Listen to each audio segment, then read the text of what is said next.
Well, good morning, everyone. It's a minute past 8:30. We'd like to start on time, so we'll call the meeting to order, and we'll begin with the Pledge of Allegiance. And seldom do we have an audience with us, and so today, Mr. Klein, would you lead us in the Pledge of Allegiance? I pledge allegiance to the flag of the United States of America and to the republic for which it stands, one nation, under God, indivisible, liberty and justice for all. Thank you. At this time, we have a portion on our agenda for commission opportunity or a commission item that is not listed. So if there is a invitation for a citizen, anyone present that would like to get something on the agenda for a future agenda or address today, Mr. Klein, I believe you're here. Please.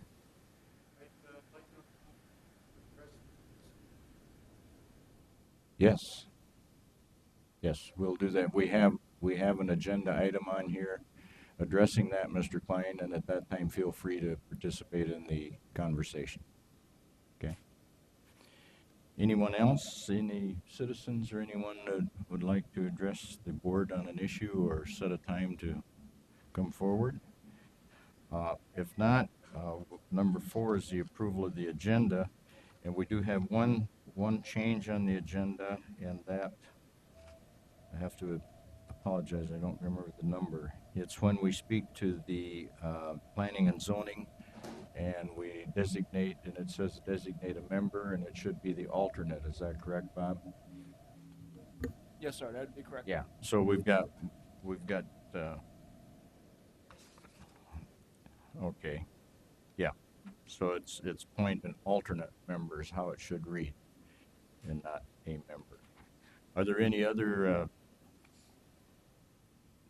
corrections or additions to the agenda? Board members, do you have anything that you'd like to address on the agenda? If not, we have our consent agenda items. That's our minutes, the travel education, personnel action, and the human services report. Anyone have any questions on any of those reports that are submitted in our packet and online as well? Then there is none. Without objection, we'll approve the consent agenda.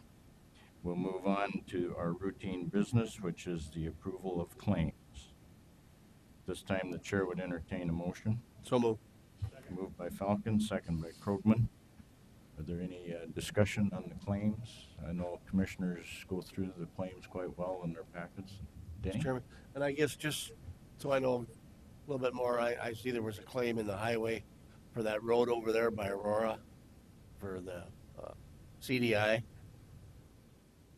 It was in your budget, Dick.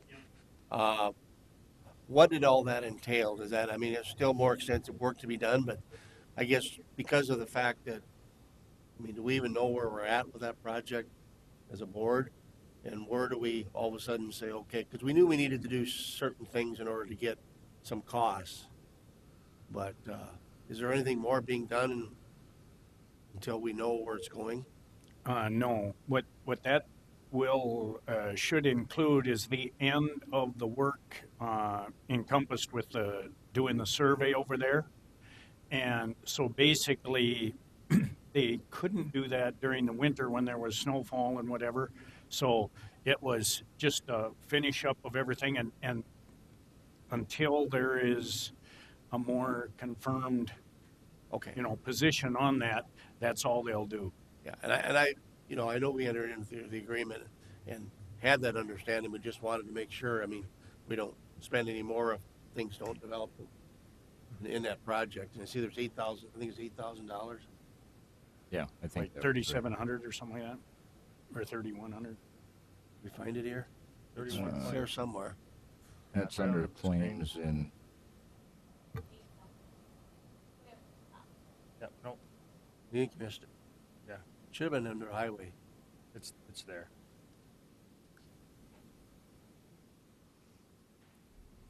No, who's?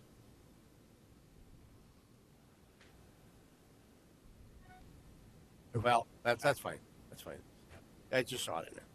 I don't have a problem paying it. I just wanted to question it.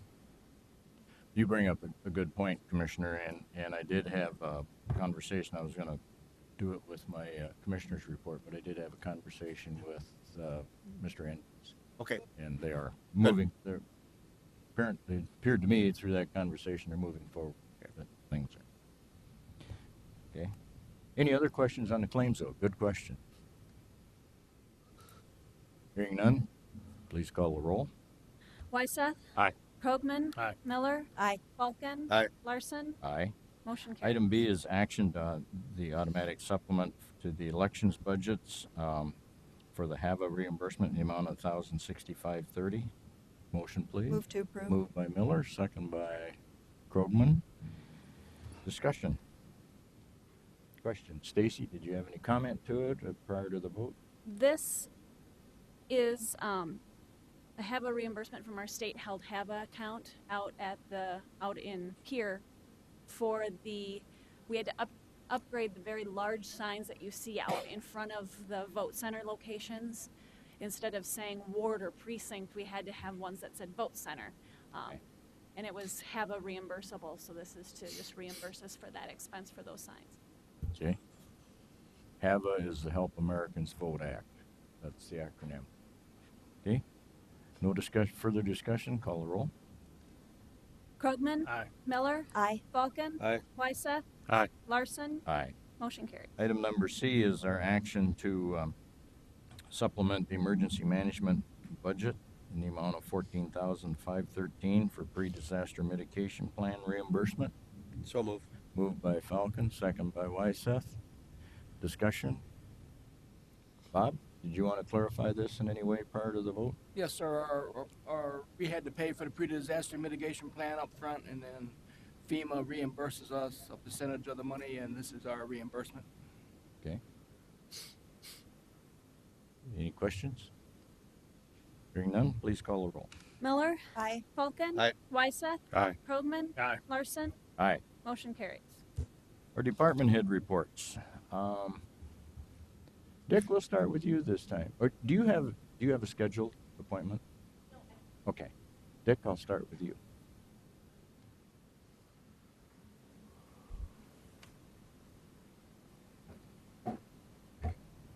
Morning.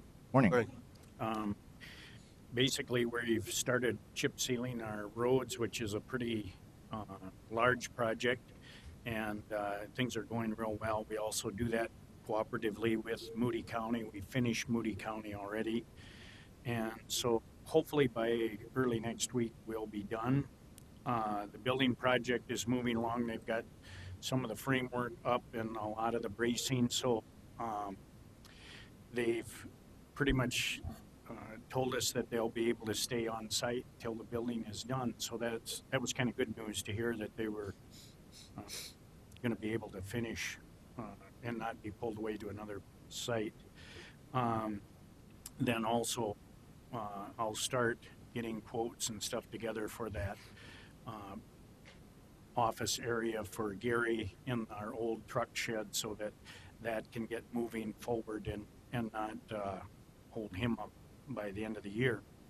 Other than that, I think Bob will touch on, we've been kind of discussing and investigating different things on the radio frequency, and hopefully Bob can give you a update. Him and Jason, I think, are getting close to light at the end of the tunnel on that.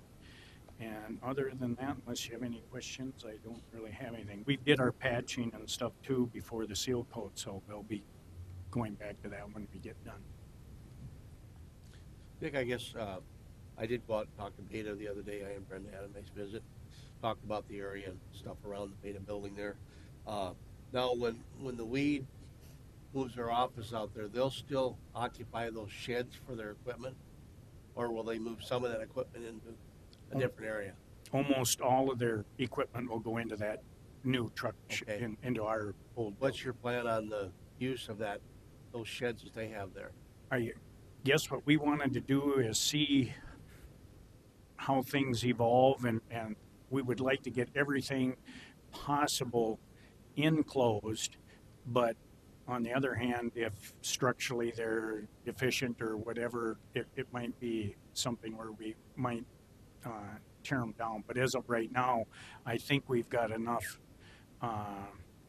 need for just storage. A lot of the scattered around the little shack type things around there that Gary had, I think they'll go. Okay, thank you. The ones that are more temporary looking. So. Tom? We still planning on a tour sometime after our meeting? We kind of talked about that. Whenever you'd like, just Right. let me know. I would really like to do that, but Dennis is gone for the next meeting, so maybe we could plan that get that on our agenda for the first meeting, after our first meeting in September? September. That Okay. work, and that building would be hopefully be quite complete by then. Right, hopefully. Okay. Thanks. Also, we had talked about occasionally doing a little road tour. Oh, sure. Travel around the different areas of the county. And so we should kind of start scheduling that before we get into the cold weather, and we can still get out and see things if we want to. Thanks, Dick. Marty. Morning. Just a quick update for the jail. We have 20, at the current time, we have 20 inmates in custody, and still probably a third of them are pretty needy when it comes to medical issues. Got 34 on PBTs at 24/7, so I got 68 people that come in during the day. On Scram, I have 23 on Scram. They come in once a week to download. And the guys have been busy. We've had 2 major motorcycle accidents out there with injuries. They both had to be flown out to by helicopter and so forth. Nothing to do with the rally. They were local people. One on 14 rear-ended a van that was stopping for the train. The signals were still going. The train had passed, but the signals were still going, and the motorcycle rear-ended the stopped vehicle. And I don't know what happened. The one on 81, I don't know what happened. That was on Sunday. And I don't exactly know what happened on that one. The Highway Patrol took that one. And again, we're busy with numerous complaints with speeding and so forth. Had an interesting meeting at the Aurora Council over stop signs and so forth, and Fred will be on later to discuss and possible talk about speed limit sign instead of the stop sign. So that's all I have, really. If you guys have any questions? Questions, Borden? The only question I have, the Scram program is pretty successful, is it not? Yeah, yes, absolutely. Absolutely. Good. It makes our jail a busy little jail, coming and going. But I think 24/7 helps keep our population down. It keeps them in the workforce. There you go. Yeah. Yeah. Okay. Okay. Thanks, Marty. Equalization, Joyce. Morning.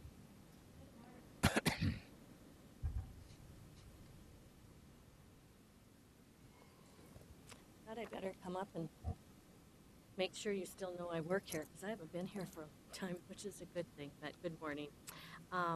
First of all, from our staff, I'd like to thank the commission for allowing our offices to take out of our budgets for new shirts and jackets for the employees. They appreciate that, and some of them were starting to need to be replaced. So thank you for that. I attended the Ag Land Task Force meeting in Pierre in July. Interesting first meeting, more so than normal. They bypassed all of the backtracking of what we were doing in 1999 and what we were doing in 2000. That's usually what the first meeting is, and they improved that immensely this year. A lot of talk on school levies and the percentages that they can request on capital outlay, and schools are still taking their max, and the ag land has gone up in a large amount, and so there's a lot of talk about what to do with that. And as the taxes on the ag land keep going up, it's an interesting topic. So that was a big one. Actual use is still a really large topic. Currently, right now, we're using the productivity method and valuing at the highest and best use of the soil types. And actual use of what it's actually being used for, it's a large percentage of the conversation out there. Our problems are where that information is going to come from and how we're going to be able to determine the actual use should this become law. So we'll keep on top of that and keep informed. Easements is still an issue. They're still discussing that, what to do with those. There's nothing in the statutes that say the directors have to address the easements, and so a lot of them are hanging their hats on that. There's been an OAG case that an easement land was not lowered because there's nothing in law, but we have to remember there is a law that allows the directors to make adjustments when necessary. So it's kind of a 6 of one and half dozen of the other, because some directors aren't going to touch it unless it's in law. So that's always an interesting topic. And we also had at the task force meeting a rather large delegation from Pennington County, and they are working on their acreage issues and what constitutes ag. And this was introduced in legislation in January, and it became a rather interesting topic, and especially for I think the East River counties, that what they were proposing was going to change drastically our ag criteria this direction. And then they rewrote it. The first one affected any small acreage, could probably become ag if they worked the system. The second way they rewrote it actually affected the actual farmers that might have a feedlot on 15 acres, and they proposed that to be ag, it had to be 20 acres. So the East River people are really watching this, and we visited at great extent with these people, but they'll be back, and you'll see them in Pier in January. So I'm not sure if it's not just a West River problem and we should address it out there, but they're wanting to get direction from legislation. So that's something that needs to be watched statewide. So the Ag Task Force meeting was very good. The next one will actually be September 15th in Pier. That starts that morning, and I think if anybody's going to your conference, that would be the day of your opening. So it's on 4th floor of the Capitol if you have time to stop in and visit.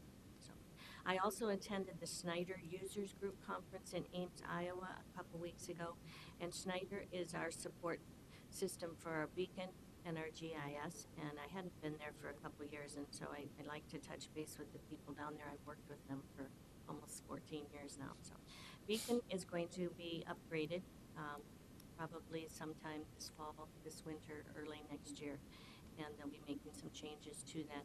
I visited with Jason about what's coming up and what they're proposing and what changes they're doing. So Jason and I have visited about that. My appraisers in the office are still busy reviewing Brookings City, and they've been directed to finish a neighborhood that they're at before they start another neighborhood at the end of August. So we'll be wrapping the review up the end of August so that they can get started on their building permits and get those done in a timely fashion. So, and we've been doing some quality control, kind of boring jobs this summer, but they need to be done. And we're also starting to look at the sales for next year. So the world keeps spinning. Vicki and I and Stacy and Chris are going out to Chamberlain next week for the SEDASIS meeting, which is our Tyler technology, our ENCODE meeting, and it's our time to brainstorm with those programmers and get things either improved or working better. So we'll be going there next week, and I will be out starting tomorrow the rest of the week for time with Grand. So any questions? Question? Is that mic on? Pardon? Is that mic on? The green light's on. Maybe pull a little bit closer. I don't know if the audience can hear. Oh, well. You know, we can. You could we- hear, and you can read my lips. Yeah. Any questions? No? Okay. Thanks, Thank you. Joyce. Good morning, Robert. I really was going to let the ladies go first, but no, I'm just picking on. I'll make it short. On Saturday, good morning, Morning. Morning. ladies and gentlemen. On Saturday, we had a flash flood warning in Brookings County up around Esteline. They had approximately 4 inches of rain plus, and it literally skirted the county line, Hamlin and Dual County, and we had they said the Big Sioux River came up temporarily, but then it went back down, and I was in contact overnight with the mayor, Mayor Anderson, and so they had no major issues there. In October, I've been invited to attend that FEMA course again in Anniston, Alabama, where I attempted to go earlier this year in January, and they had 2 inches of snow, and it shut down the whole East Coast. So October, with the permission of the board, I'll put another travel request in, and we'll try that course again. Conservation District contacted me, and I went out on a field visit with them. They've got a new process now when there's soil erosion complaints. Since we don't have a drainage ordinance now, there's a process where farmers can file a soil erosion complaint, and they invited me out as being a drainage director to participate in that exercise, and it was quite interesting in how they file those claims and they go out and investigate, and I'll keep the board informed on future activities on that. The radio antennas, in the packet, I believe I put my quote for us to put an antenna on top of this roof. That does not include a weatherhead. And what a weatherhead is, it's the hole that goes through the roof, and it's a waterproof thing to allow antennas to go through. So what I'll have to do before I can have the radio antenna installed is to get a quote on the weatherhead. And it's been recommended I do a proposal and put it through the Joint Powers Board, and I'll start working on that. The question I have with the board is, I think it's going to be necessary for us to work with the highway department, since they're going to go ahead and with their digital frequency, and I'm staying with my analog frequency. We'll probably have that weatherhead installed larger than what I need to take care of both antennas at one time. That way it keeps us from having to do this again in 6 months for the highway department. So we'll try to project a reasonable amount, 5-10 years out, to figure out what size weatherhead we need. Have that put in, because if we size it right, then if we do have another need for an antenna in the future, it hopefully would fit in the same area. I met on the drainage side of the house. I met with the city engineer's office on August the 7th.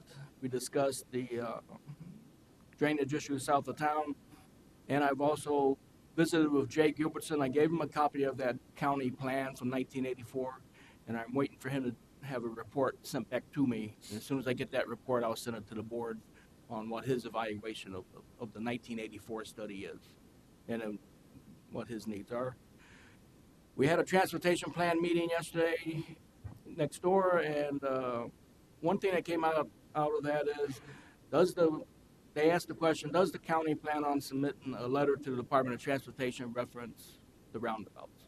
Because I told them we had some concerns about public safety on the roundabouts. And then they brought the question back to me, was the county going to send a letter to the Department of Transportation on the roundabouts? We have not discussed it as a board. At this point, then the answer is no, unless it's They did have a necessary. transportation meeting, a STIP meeting that was online, a webinar type deal, and I attended that. And I asked them the question, is the roundabouts written in stone? That's the exact words I used. And they came back and said yes. So there's just really leave no it for us. point in sending a letter pro or con at this point if the decision is made. Well, I told the transportation board that the county commission's been getting some concerns about safety, public safety, smaller cars and stuff on roundabouts. And Yeah. apparently those have been addressed by the Department of Transportation. And next week I will be out of town in Washington, D.C. for a meeting, and the following week I'll be in a Homeland Security conference in Rapid City, South Dakota. Any questions? Questions for Bob? Thank you. I'll have to get together with you on, did you get any emails on the new floodplains that FEMA is putting out and EPA is involved in? No, we updated our maps back in 2008, so Yeah. I got some information emailed to me from EPA, and I think we should sit down and compare the two. very good. Okay, By all thanks. means. Laura, you've been here since early morning. Feel free to come up with the human resource report. Good morning. Under recruiting business, we are currently recruiting for 2 full-time positions. Actually, both postings just closed. One on Friday, one on Monday. The commission department director, we've had about actually 25 applications for that. So we'll be starting the screening and interview process for that position. Also, the legal office assistant in the state's attorney's office, another full-time slot, and that just closed yesterday. We've had about 17 applications for that. So good response for both of those openings. Under benefits news, August 1st, our flexible spending account administration migrated to WageWorks, still under the umbrella of Blue Cross Blue Shield or Wellmark. We've had a migration meeting with the folks over at WageWorks to get that process ironed out, get some of the kinks worked out. We think we have everything addressed, and communication went out to employees as well who are under that plan. But I'm inviting employees to ask me any questions or come to me if they have any issues getting claims paid. But otherwise, so far, so good. Under wellness, we have continuing our wellness initiatives. Tomorrow, we have scheduled an outdoor day of play at the Dakota Nature Park right after work, 5:15 to 7:15, to encourage employees to get out, bicycle, canoe, throw a frisbee, take a walk, and we'll be getting that set up late tomorrow afternoon. We'll see what kind of turnout we have. We hope we'll have a good one. Hopefully the weather will cooperate too. I think it will. We have flu shots scheduled for tentatively, and I need to confirm this, October 15th and 16th. And of course, county health will be coming to do those. I met with the city HR director yesterday, and we have scheduled this year's health fair for October 30th from 7 to 11. And it'll be like last year, up on this floor, and we'll have vendors and free health screenings, opportunities for employees to re-enroll or make changes to their medical benefits, dental benefits, etc. Under employee relations, I attended the department heads meeting last week, and I had mentioned the possibility of doing some training for conducting performance reviews, and that seemed very well received by the department heads. So I'm put together an internal training course on how to conduct those reviews, how to address issues that come up in those reviews, and also some help in coaching and counseling performance issues that might come up. And that's all I have. Any questions? Okay. Questions for Laura? Thanks, Okay. Laura. Appreciate it. We're just a couple minutes. Vicki, do you have some things you'd like to bring forward quickly? Because I got 2 things I want to get done before we go on to the next schedule.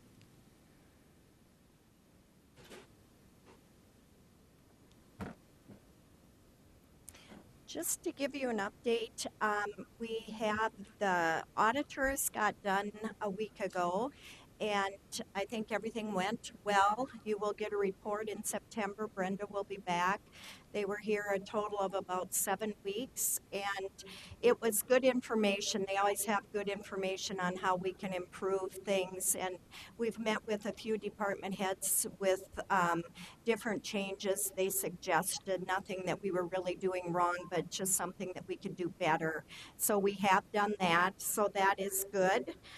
I've met with Jason and Aaron about having the tax online payments, and we are in the process of getting moving forward on that. The third-party provider that we want to use, they are in the process of making some upgrades, so we want to wait until that's done. So hopefully it'll still be this year.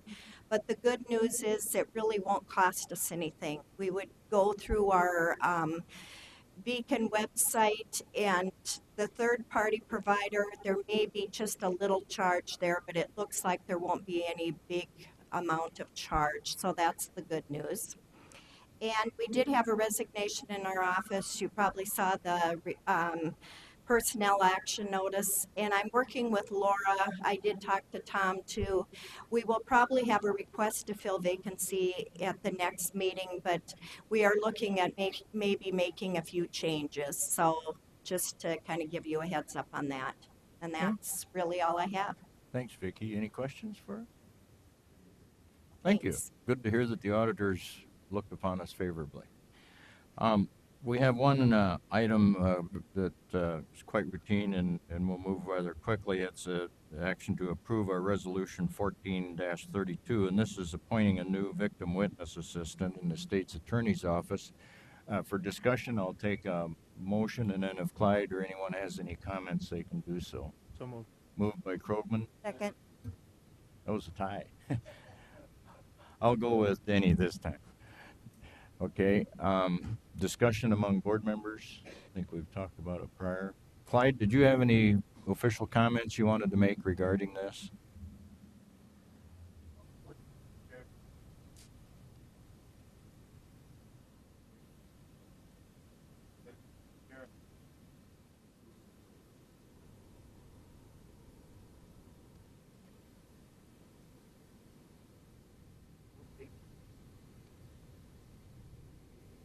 Okay.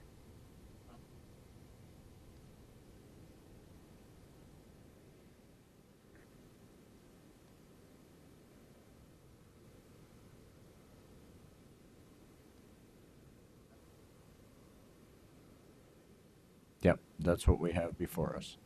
Any other questions from board members? Hearing none, please call the roll. Polkin. Aye. Wysa. Aye. Krogman. Aye. Miller. Aye. Larson. Aye. Motion carries. Susan, you have a new position. Okay, thank you. It's 3 minutes after 9, and we have a 9 o'clock scheduled conversation with Mr. Eric Novotny to speak about our vote centers and churches being a part of that process. And so at this time, I would ask Mr. Novotny to come forward and make his comments to the board and comments and or any questions that he may have. And we also do have another individual that's requested an opportunity to discuss this same vote center issue with us. Eric, good morning, and the floor is yours. Good morning. Can I hook this up to the VGA cable so I can put a slideshow up on front? If you know how to do it, good, because I don't. Here, we got staff coming out of the production room. Maybe you got it, Jace. I don't know.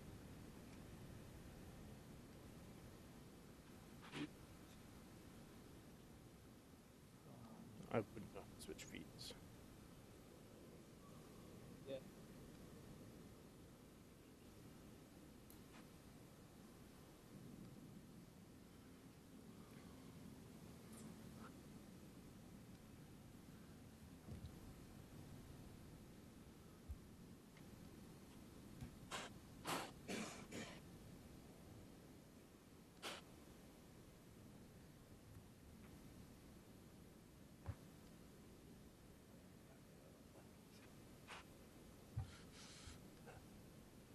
Sorry about that. I can go ahead and read a statement. I printed off copies of these, and of course I left it at home. So I will get a copy of this slideshow. There's some photos on here of concerns that I have. Good morning. My name is Eric Novotny. I've been a resident of Brookings for 14 years. Last month I read an article in the Brookings Register about a fourth voting center being added to Brookings. As you are already aware, the current 3 are at the Swift Health Center, the Brookings Activity Center, and Bethel Baptist Church. The fourth location will be at Holy Tabernacle Church. As a secular activist, it causes me great concern that half of our vote centers will be in privately owned religious buildings. This has been the case for many years. My first ballot was cast in 2000, and my precinct location was in a church right here in Brookings. It was troubling to me then that I had to go inside of a church to cast my ballot. If you can't imagine Why voting in a church would be troubling to some people. Imagine how a fundamentalist Christian would ask if they had to go vote in a mosque. However, there were 16 precincts in 2000, most of which were in the town of Brookings. That requires a lot of evenly distributed locations, and perhaps it was necessary to rely on religious institutions to host precincts. I have since volunteered for numerous campaigns, both in primary and general elections. As part of volunteering, I have visited numerous precinct locations on election day. I've never found any wrongdoing by campaigns or issues with election staff. Instead, I've seen churches acting as precinct locations with their public marquees telling people how they thought God wanted them to vote on the issues of abortion and marriage. Additionally, having churches host as voting centers provides an advantage to candidates who attend those churches. This gives candidates a built-in advantage over their opponents who don't go to that church. Churches play hosts as voting centers also ensures that those churches can engage in get out the vote activities that specifically benefit their church members as opposed to get out the vote activities that benefit the general public.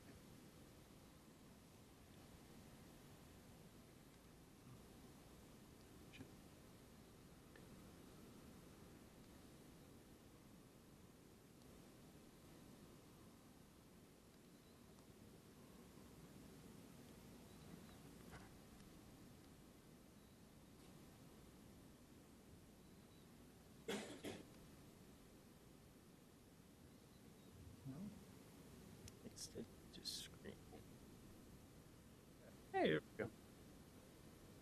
Nope. It's my fault for not checking the technology. I should know better.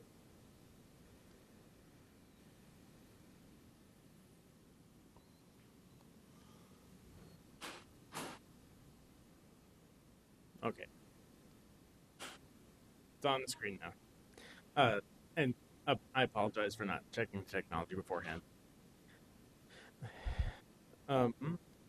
Okay. Churches playing host as voting centers also ensures that those churches can engage in get out the vote activities specifically for their church members, as opposed to get out the vote activities that benefit the general public. Most recently, I voted in the June primary at Bethel Baptist Church. It was conveniently located between my house and my job. When voters went inside, they had to pass a display with free Bibles and pamphlets about getting baptized and being pro-life.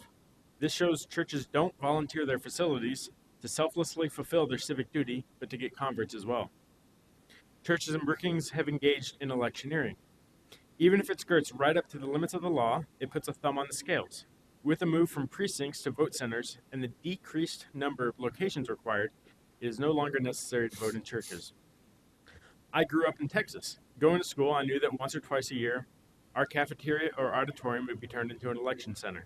From the time we arrived in the morning till the time we left school, people would come in, wait in line, get their ballot, and go vote in their booth. This was an awesome public exercise of democracy in action. Leading up to Election Day, the schools held mock elections for students, teachers made lesson plans about the importance of voting, and the sacrifices made by others so that we could vote. Voting in schools wasn't just a nice educational opportunity. For the students. It was also important logistically. The town had 9 public schools, 8 of which were vote locations. Since the schools were spread throughout the town, this ensured that everybody had convenient access to the polls and that those locations provided a neutral playing field. In Brookings, however, none of our new vote centers are public schools. This is a missed opportunity on 2 fronts. First, the 2 voting centers south of railroad tracks are Bethel Baptist Church and Holy Life Tabernacle Church. There are 4 public schools that are in the same part of town. Madera, Camelot, Mickelson, and the high school are all on the south side of town and could easily serve as vote centers. Secondly, SDSU has an enrollment of well over 12,000 students, in addition to all the faculty, staff, and other employees that show up to work every day. However, when you look at a map with the new voting centers, they're located everywhere except campus. Previously, the Alumni Center has been used as a voting location. The Performing Arts Center was originally funded in part through the second penny sales tax, and all of the proposals for its expansion have required additional funds from Brookings taxpayers. When I first read about the new voting centers, I asked Stacy Stephenson over the phone why Brookings Public Schools and the facilities at SDSU were not being used. The answer was that they haven't volunteered the locations. As it turns out, they haven't even been asked. I've seen firsthand what SDSU is willing to do to get students out to vote. SDSU hosts nonpartisan voter registration drives at the Union. They volunteer fleets of passenger vans to take people to the polls, and they host debates on campus. I have a difficult time believing that SDSU and the Students Association wouldn't jump at the opportunity to host a voting center in a large and relatively underutilized building like the Performing Arts Center. Likewise, I can't imagine how the Brookings School District could object to hosting a voting center when issues like education funding and school board positions are routinely on the ballot. In summary, having vote centers located in privately owned church property poses several troubling issues, including electioneering. With a reduction in the number of voting centers in Brookings, it is no longer necessary, if it ever was, to vote in churches. There are numerous other publicly owned and funded properties, including SDSU and the Brookings School District, that meet all the requirements for vote centers. I would request the County Commission relocate the 2 vote centers located in churches to a more suitable location. And I have a slideshow. This is the original article in the Brookings Register. I would note that the byline is no progress finding polling place closer to SDSU campus, so they went with Holy Life Tabernacle, which is as geographically far from SDSU as could possibly be. Requirements for new vote centers are a lot of room, ample parking, handicap accessibility, and free is preferable. Popular options used all over the country are public schools and universities, police stations, fire halls, courthouses, youth centers, senior centers, libraries, churches. The current location of vote centers are starred, and there's a good geographic distribution. There's no problem with that. I think having them evenly distributed about town makes it easy for everybody to get to the polls, which is important. On this list are the public schools at Brookings and at SDSU, and you can see that there's several locations that are also evenly distributed about town, especially since the church locations are south of the railroad tracks. 4 of those properties are also south of the tracks. Issues that polling places pose are electioneering, specifically on marriage equality, abortion restrictions, gambling, and public education funding. And the candidates who attend that church have a built-in advantage over candidates that don't. It's free advertising from the city, county, and state, and those churches can put on their outdoor displays anything they want to. Absolute freedom of religion, 100% in favor of that. If they want to engage in that, though, should they be given the public benefit of also hosting as a vote center? An example in Brookings that has happened quite often is churches place white crosses to protest abortion. Not saying they shouldn't do it, but what would stop one of the new churches that is host as a vote center from, on election day, when there's an abortion issue on the ballot, to post 800 white crosses in the yard? Examples of this is legal electioneering. This skirts right up to the letter of the law, and this is not in Brookings. You can see political signs right in front of various churches. This is completely legal. Here, you can see the vote sign. It says vote right here. And then 5 feet behind it is a pro-life sign. And then 5 feet behind that is the sign to the church. I don't think anything could stop that from happening in Brookings if one of the churches that hosts a vote center decided they wanted to. And here we have right at the point where you mark your ballot, there's a crucifix of Virgin Mary and a sign that says each of us matters to God. It's inappropriate for a vote center. It needs to be religiously neutral. And here we have white crosses. I'm sorry, these are the only photos I could find. Happen to be stories that were about vandalism. But this happens in Brookings. Churches engage in political activity. It's their right. But if one of the vote centers wanted to put up a similar display, there is no law that can stop them. When I voted in June 2014 at Bethel Baptist, between the entrance and the voting room, there was a hallway, and in that hallway there was a display with Bibles, pamphlets about converting, and pro-life literature. Unavoidable. It's completely inappropriate for a vote center. If a church would like to volunteer and say they have a civic duty, then they really, really need to play it even-handed. Nobody's asking them to take down their outdoor signs. Nobody's voting in, a consecrated part of the church. I believe the voting itself happened in a gym. This was a completely generic building otherwise, except for this literature. And there's also been numerous studies that have been done that the concept is called contextual priming. And it's a basic psychological concept, but you can subtly influence people's decisions on how they vote by where they are.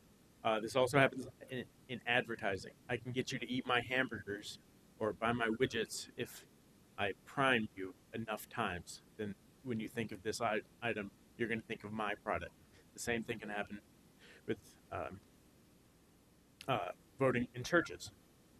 This study was printed in the Proceedings of the National Academy of Sciences, and it says that polling locations can influence how people vote. A follow-up experiment using random assignment suggests that priming underlies these effects, and they can occur outside of conscious awarenessness.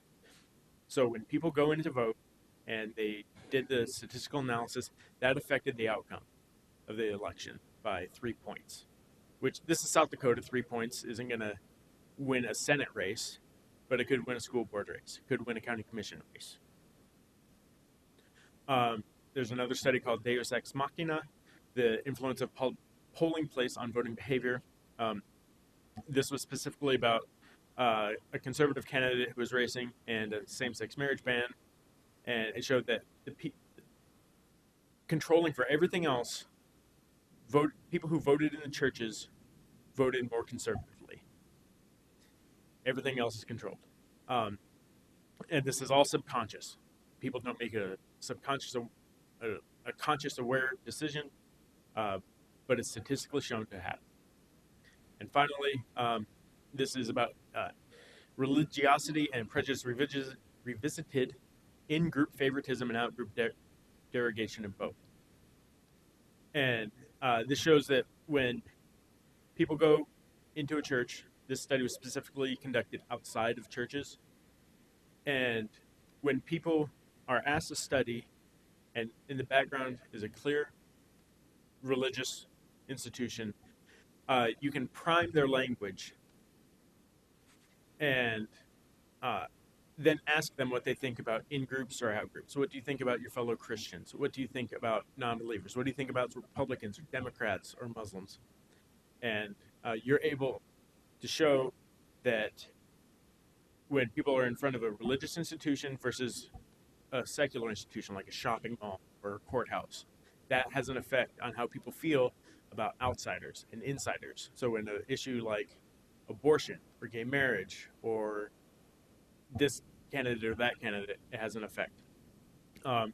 And they controlled for everything else, and they indicated that religion was the prime driver of that effect.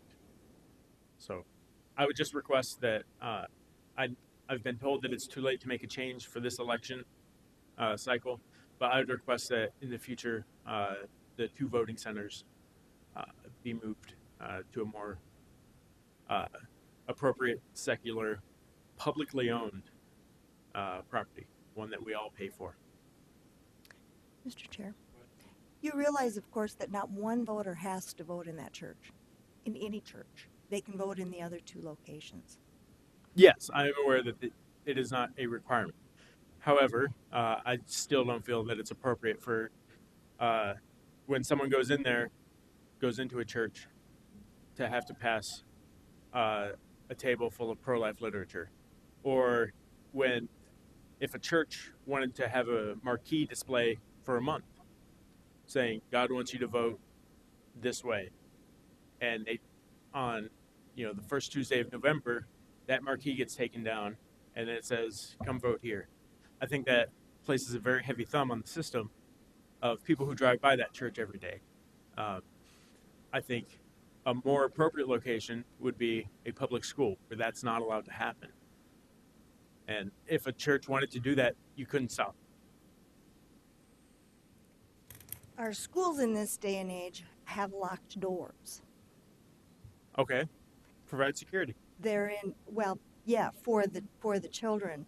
And that's why we did not look at the schools, because we didn't want to bring all kinds of people into the schools. I don't know the architecture of the schools. I'm assuming some of them have auditoriums that are off to the side where To walk in the front door, you have to be allowed in. and if you're going to go vote, I'm assuming you have to show your ID. Correct? Yes, you do have to show So, your I ID mean, that's to a vote. self-screening set of security there. And the high school has does the high school have a safety resource officer? I'm assuming they do. Is that Yeah, they do. Yeah, I'm not one sure. for all the There's schools. not. I don't know if there's anybody there full time. okay? But we hold elections twice a year, 3 times a year. That can vary. If we have special elections, we could have 5 elections in a year, you know. Okay. So the number of elections is oftentimes determined by the public. Mm-hmm. And so that's why our facilities have to be available for each of those times, and oftentimes they're not set until a political body such as us or the city council makes a decision, and it's referred by the public, and then the statutes kick in, and there's a certain time frame for the petitions to be signed and to be validated, and then so many days until an election. And so our schedule, yes, you think June primaries and general elections or the November elections they're consistent, but then we can have a lot of other issues come up where we need a facility available, and that's what gets to be real tricky for us, because you go to some facilities and they've got schedules, and if they've got an event scheduled for the date that statute says that we're going to end up having an election, now we have a conflict with that facility. So we got to have some kind of understanding with the people that are providing a facility to us that they will arrange to make it available in the event that we have that unexpected election come forward. That seems like a eminently reasonable concern and one that's easily solvable. The federal elections are held first Tuesday of November every other year. June primaries are set by the political parties, if I'm correct. And, I mean, you can predict that out for the next 100 years unless there's a change. Yep. And it's the same with the city council meetings. There aren't sudden changes to that. People know about those elections 6 months in advance. But I'm talking about the referendums, referred ballot issues that are brought to a vote. We can make a decision on this board, and that's referable. That's a referable decision, and the citizens can circulate petitions and bring it to a public vote. That's when we kick in and start following the statutory requirements to put this on the ballot and have it before the citizens. And we don't know that when that's going to happen, if it does happen. How long would that process take from the moment that a petition somebody started circulating a petition to getting it filled and filed? 60 to 90 days. 60 to 90 by the time you get. So 2 to 3 months? That's seems like a easy workaround. Oftentimes you can, but what our situation to trying to accommodate the public is, what if there is an event scheduled, if we go into a larger venue that has all the amenities that Stacy needs to meet the state and federal requirements to vote, and if that facility has a pretty large event scheduled well in advance, then what do we do? And what we try to develop is consistency for the voters so that they know that this is where I can go vote. And one of the things we considered when we went to the last facility was the fact that in visiting with commissioners around the nation even, we're finding that those facilities, those vote centers that people tend to vote closest to home, When we thought, and we've tried very hard, and we're going to see how the Swift Health Center works again, because there's a lot of people in our workforce that are on the east end of town and our large manufacturing industry, and it doesn't get utilized like we thought it would. Mm-hmm. But those people will tend to go home and probably get their spouse, and they and their spouse will go vote at a vote center closest to their residence. That's just a tendency that we're seeing. I agree. And So- there's 12,000 students that call SCSU home, and the closest facility is downtown, which just quite frankly isn't good enough, in my opinion. I think the Performing Arts Center is an enormous building. It's almost always empty, and if you wanted to host that as a vote center, I think the Students Association and whoever else at CSU that would make that decision would leap at that chance to have 12,000 people on campus every day go vote on campus for the issues that matter most to them. And having one at Holy Tabernacle Church, it doesn't expand their opportunities. And there are also numerous other schools on the south side of town that are, it's an expanding part of town. There's no need for that vote center to be in a church when schools are perfectly available if you just let them know ahead of time and they have everything that anyone could need. Well, then we're dealing with a school board. Dennis? I guess, you make some points that, that certainly, can be just argued back and forth. And I do think, like you say, it's too late this year because they've been set up. And Stacey had a talk this morning, and I think, we're to the point we have to do what we set up in, especially with our vote today on adding another one. What we're trying to do is make it easy for people to get to vote centers and to be consistent with that. But I do think we can still continue to have conversations. And, Stacy sat here and listened to the conversation. I don't think it's as easy as just say we're going to vote in the schools. I think there's a lot of security issues, a lot of issues with, getting into the schools and the timing and things like that. I think the Performing Arts Center may sound like a fantastic deal, and you say it sits empty, but to commit to say you cannot rent or use this building on this day for the next 10 years. I don't know if you're going to get a commitment out of for that.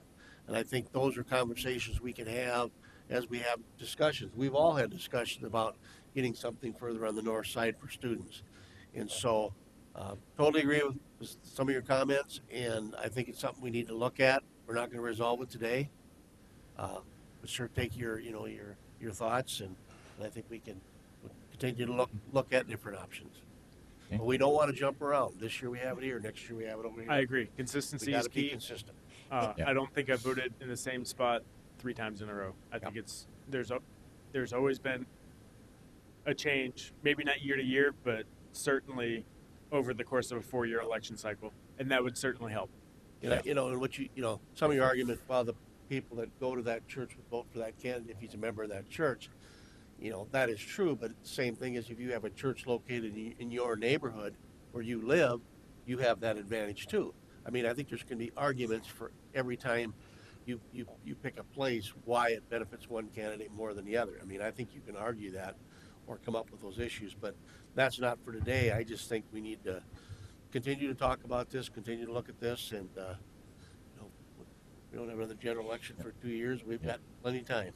And the Performing Arts Center has always, it's always been in the back of our mind, but I think it should be noted that 12,000 students do not vote here. The vast majority of students, including the one who initiated the conversation about a vote center on campus, vote at home.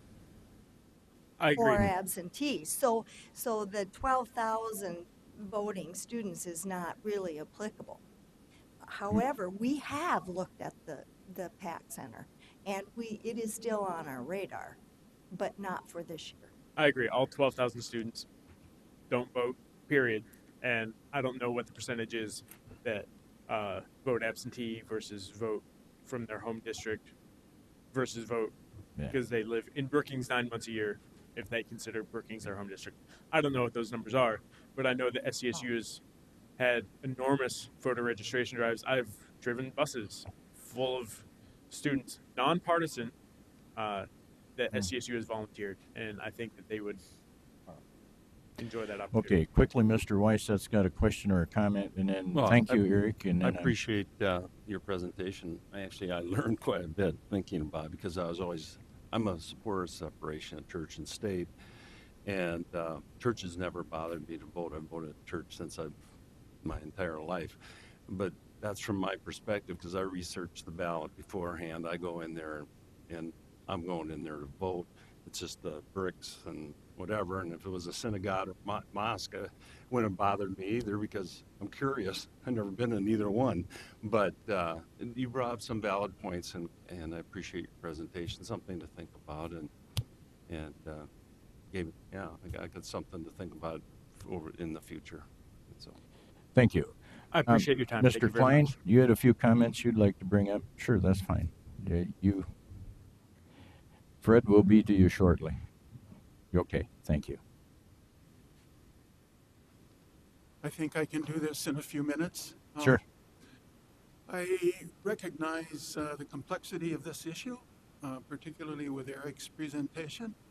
And also, I'm appreciative of Tom. We had an extended conversation, and he told me some of the background of the decision-making on the commission about this.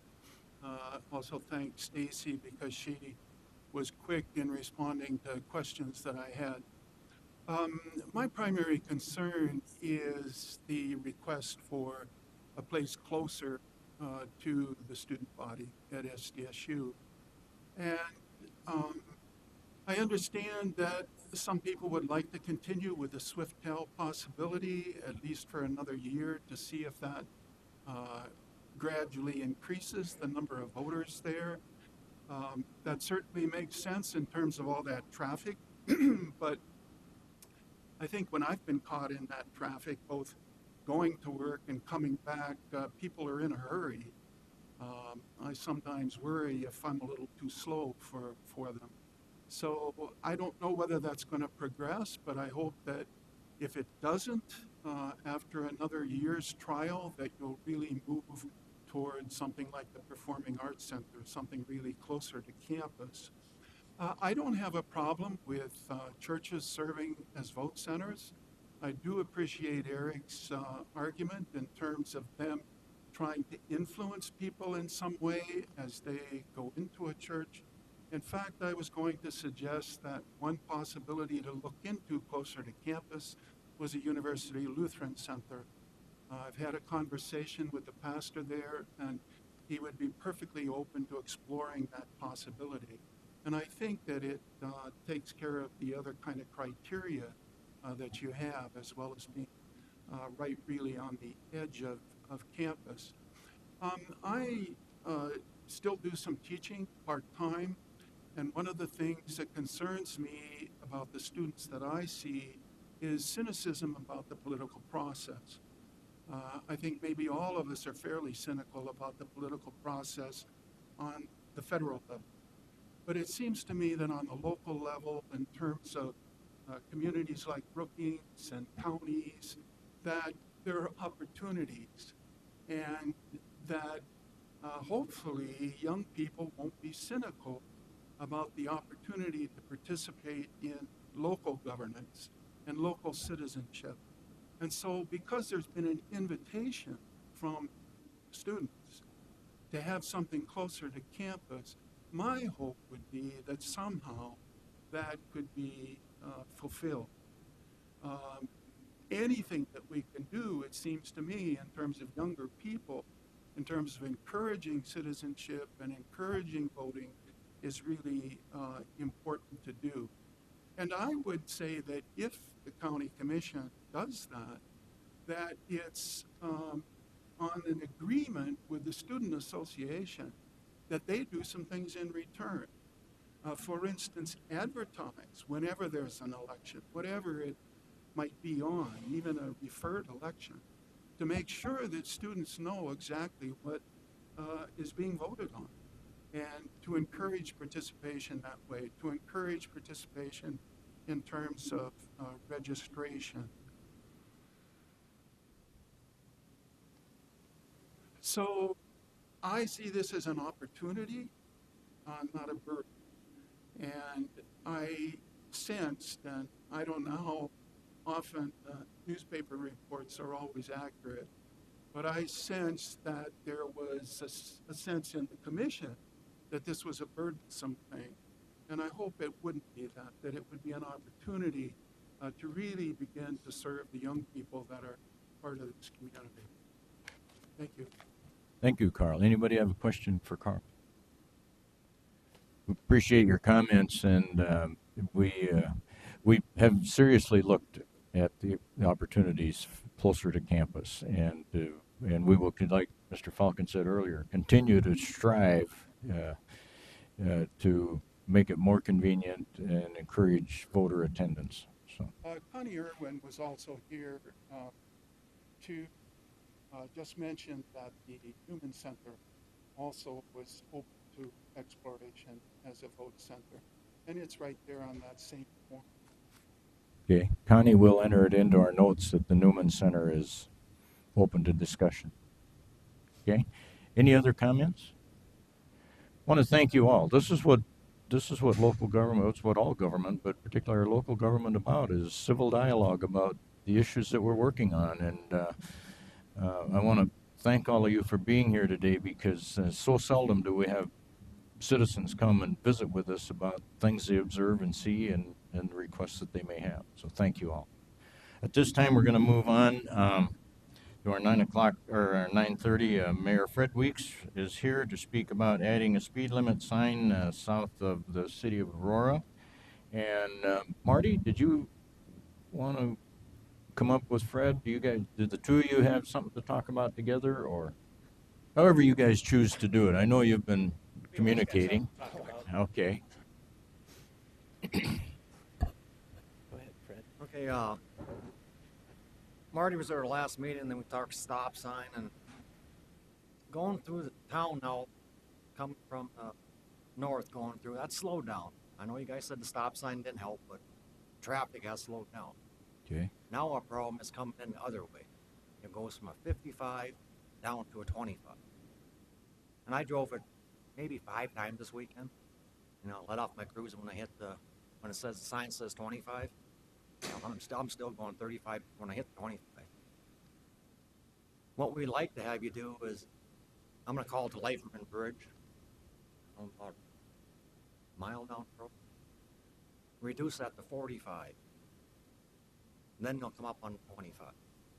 So when they do get into town, they should be going about that 25 when they pass the trailer court and can't remember her name's house. Remember her name? You know her face. We had one citizen there last week, and they do. I sat there, and they come in town. It's fast by their houses before they do get slowed down. Will it help? I don't know. Okay. But by coming in the other way, you go from 55, you hit the ethanol plant, you have to hit 45, then you hit town, hit 20. We're just asking for the same thing on the other side. Okay. Marty? Oh, you got comments?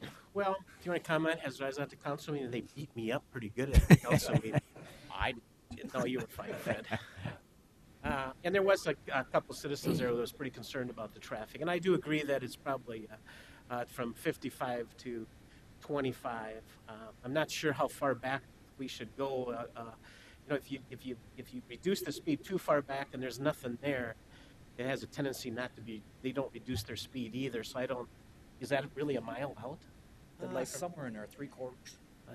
I don't know if I'd go back that. I'm in agreement to maybe reduce a portion of that back to help reduce that back, but I don't know if I want to go back too far, because again, if you got an open area, people don't always reduce that speed. But I'll support reducing down to 45 to try to get them slower. We're also going to put the radar stealth on that end to see what our traffic flow is too, coming in from that town. But I do think that the radar signs that we do have up on both ends of town does help to some degree, but I'm sure on that south end, they're probably coming in a little fast, trying to get down to that 25. Let me ask you this, if I may.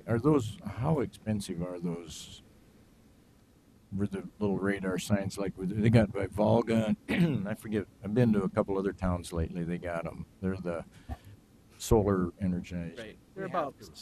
I'm sorry. We have two of them. They do have those.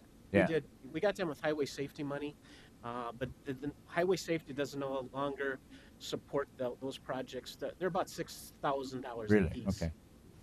I really like them. I mean, I travel to these small towns, and you all of a sudden you're coming through and the speed limit, and it shows your speed, and I'm 99% of the time I got to hit the brakes because I'm a little too high. But And there is a sign. You come in from the south. The highway department does have a sign up that says, ahead, reduced to 25.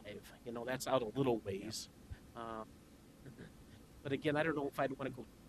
It's just my opinion not to go back too far with open spaces because they tendency not to slow down in those open spaces too. I don't know. Somebody who raised their hand first. Denny? Go ahead. Well, I drove that road the other day, and I totally agree with you. When you're driving 55 and all of a sudden that sign's blinking at you saying 25 and you're going, I mean, you really got to slam on your brakes to get down to that 25. I think it's, I don't know exactly where they should be, but I think they should be reduced, from 55 to maybe 35 and then 25. Get the people to start slowing down, because if you're not paying attention and you miss that sign, which you shouldn't, that's where your speeders are going to be. And if they know they're starting to slow, I mean, I don't like these communities where you come in and you're at 55 and all of a sudden you're down to 25. And so where do you start slowing down? I mean, you really should have started slowing down 2 blocks back to get down to that speed. So I think this is a good way to do that. I think it's a matter of, again, agreeing with Marty, there's no reason to have a 45 sign or a 35 sign in an area where there's absolutely nothing there because people aren't going to drive it. So just work on figuring out where that is. I thought maybe the 25 sign was a little too far out. Maybe that 25 should have been a half a block further to the north. But that's something you guys can decide. I think that'd be a good way to control that speed, and take a, see how it works for you. Commissioner Falcon, which sign did you mean? The one to warn to go to 25? You thought that should have been north?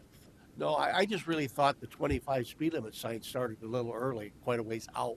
Oh. Even though there's residential there's a couple houses there and stuff. I don't remember exactly, but I just thought, this is coming from 55 to 25, quite a ways out of the city yet. I think that's right at city limits. I think. Right. Yeah. But I'm just saying. Okay. Yeah. Maybe it doesn't need to be 25 right there. Maybe it needs to be 35 with the 25 grudge, because you start slowing down. Maybe you're going to have a tendency, if drivers are coming at 55 and they slow down to 35, they stay 35 because they think that's a comfortable speed. Maybe if you gradually move that down, but you've already got sign, the electronic sign up, and I don't know how hard it is to move it, but I want you to look at the whole issue to see where those speed signs should be. Oh, you mean a radar sign, Dennis? Or the actual 25? Well, I mean, if that radar sign can be moved back even just a little bit further to the north. That's no problem. Yeah. I just think you guys need to look at different ways to do it. I definitely agree going from 55 to 25 is okay. Yep. Okay. Are you city? This is all in lieu of stop signs, correct? So far. Okay. I'm not saying we might not want later on if it doesn't solve it, but okay. we want to try it this way first. All right. Because I mean, even my council don't want to stop. Any other commissioners? Tom? What was the conversation, I guess, on the stop signs? Most people wanted them or didn't, or? Well, some of they want to slow speed down. They really don't want. No one wants a stop sign. Okay. Because they all have to listen to it, because anywhere you stop in our town, it's going to be where the elevator's going. And you know what we have? Pretty much can't go to breakfast for at least a month because you're not going to enjoy your breakfast anyhow because you're going to yelling. Yeah. Because they got to stop. So. It's just the little survey I took. Nobody was in favor. I shouldn't say nobody. There were some people. There was a couple that were in favor of the stop signs, but the majority of the people that contacted me or I talked to was not in favor of the stop signs. And one of the council members asked me my opinion, and I wasn't really.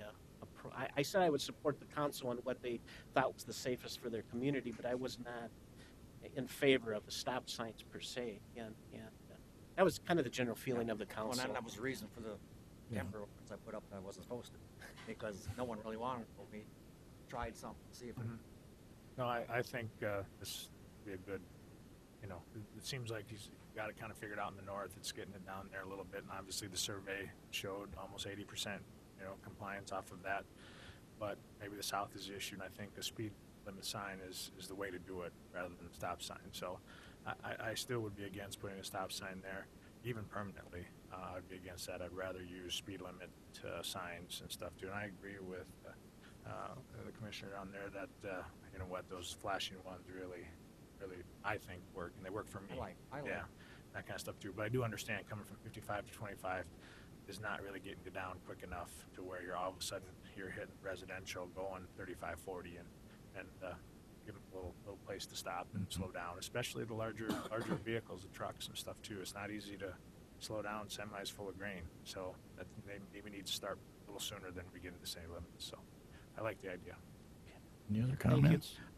I'm sorry. I'll work with the mayor then to come to an agreement where the stop sign, or excuse me, where the speed sign should be located, and then our next move would be to talk with Abby to start an ordinance. Then Correct. I think if I'm reading the tea leaves correctly at the table here, you guys work it out and we'll support it. Is that kind of right? Okay. Commissioner Weiss. Yeah, I'm going to take the political Marty, and that is I support what Aurora thinks is safe for their community. But while you're at it, and I do support figuring it out, this maybe get consistent in community because, Fred, I'm with you. You hit your cruise control. And of course, today's aerodynamics and great vehicles. I'm used to driving an old vehicle in the 50s model, and I let up on the gas. I was stopping about 30 feet, But today, they keep cruising, and so you got to hit the brake. You come west. I go through Volga 5 times a week. And you come from the west, they have a warning. Of course, it's come from 65 to 35, and it's a 45. And once again, the 45 actually appears in the no man's land, and nobody. Yeah. So I slow down to 45. I do it so much. I figure why flaunt it. I'm a commissioner. Why have my name in the paper? So I get down to 45.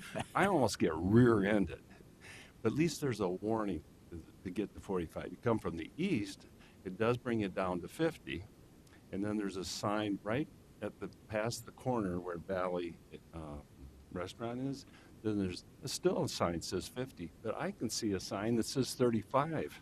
And somebody that wasn't familiar with the area, they're going to become, oops, where'd that 35 come from? There's no warning to come to the 35. So I think some consistency in the county, and I know it's tough to wear it. I like the idea of the warning. I like the lights because, quite frankly, I'm take the same route all the time and maybe listen to the radio thinking about something, and all of a sudden I see that light. Oh, geez, yeah, okay. So I think that's a good feature, but as you drive around the county, Marty, take a look at how we approach traffic through some of these communities, because the warning is good. The sign that says, "Hey, soon," I think Brookings coming from the west has a warning each time as you go from 65 to 55, and then all the way down to 25. They keep warning you that it's coming up. So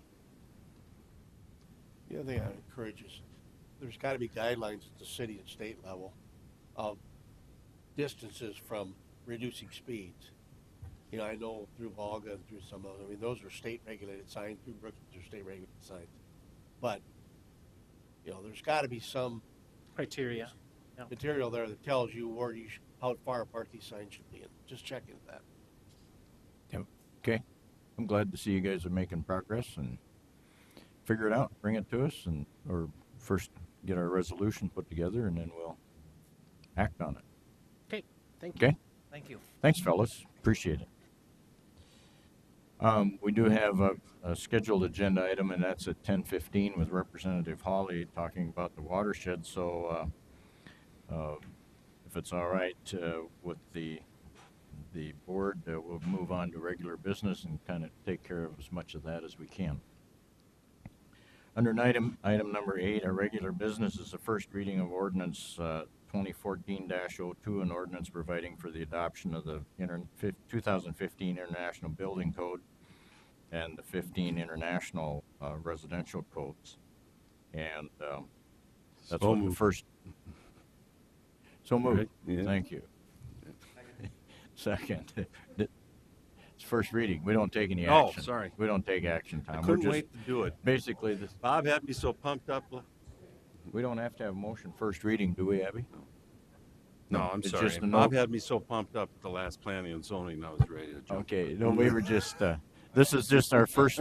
This is just our first public notice, and I'm going to waive the reading of the entire ordinance, if that's all right with you. Yeah. Bob, I do have one question on this. Is this the one, has the city adopted the 2015? No, ma'am, they're still at the 2012 as far as I know. The 2015 just literally came on the street in June.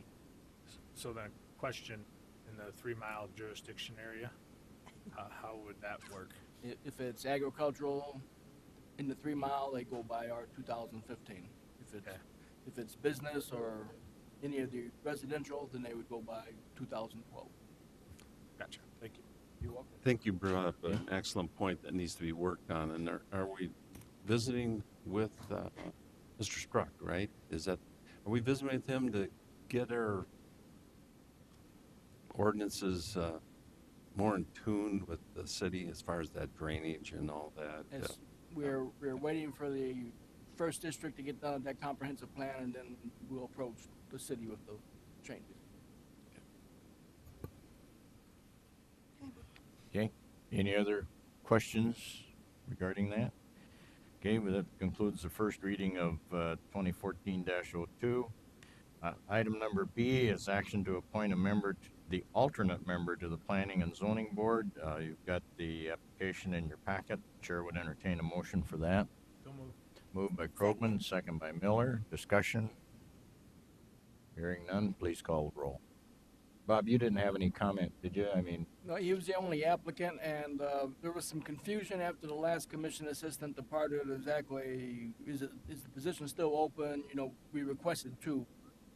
So I guess we need feedback after you vote on this from the commission on, do we keep searching? How do you want us to look for somebody? And there's an alternate position available. correct. So, okay. Is it considered open till filled, or?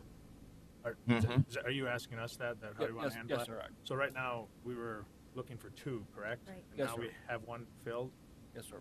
so I Yeah, guess my there is an open position in my let's mind. continue to look for a second. Very good. Thank you. Okay. This person then would come and, because you're short one, that person would be an active member, not an alternate. Correct. He will be, well, he'll be the alternate, but he'll be called up for action. Yeah, so he'll be filling that The position. vacancy.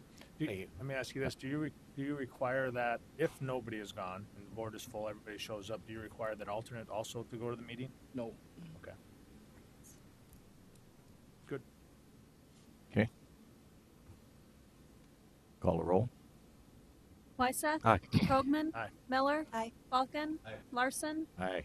Motion carries. Item C is agreement 1461 with MediaCom for online services for the county law library. Moved by Krogman, second by Falcon. Discussion? Vicky, any comments on that? Just in your staff report, there's both the year and the 3-year. You have to decide which one you want. There's definitely a savings. I've had Abby review this. I've talked to Joel, and they both agree that it would be a good thing. Abby's only comment was, that we have to renew it before it actually is expired or the fees increase again. So, but it would be a money savings, so. Mr. Chair. The 3-year Yeah, agreement, yeah. Yeah, as I read it. yeah, So the motion, if we need Should a motion include- should be on the floor stating the 3-year agreement. Is that, Vicky, is that your recommendation, this 3-year? yes, it's the biggest savings. Yeah, and I And can that's all change my right with you? motion. Yeah, my motion. And that's to all right with the 3-year. second? Okay. Did you get that, Stacy? Got it. Okay. Question. Yes. Did Swiftel have this type of service available? I can't answer that question. I mean, all we're paying for here is the internet service, right, Vicki? Yeah, this is the internet service. Right. I mean, I got a bundle, so I don't know. But can't you just get Swiftel internet without the phone and the television and everything? I mean, I'm just wondering what they offered. They use fiber optics also. I'm just kind of curious. I do not know. Is MediaCom our current provider? Yes.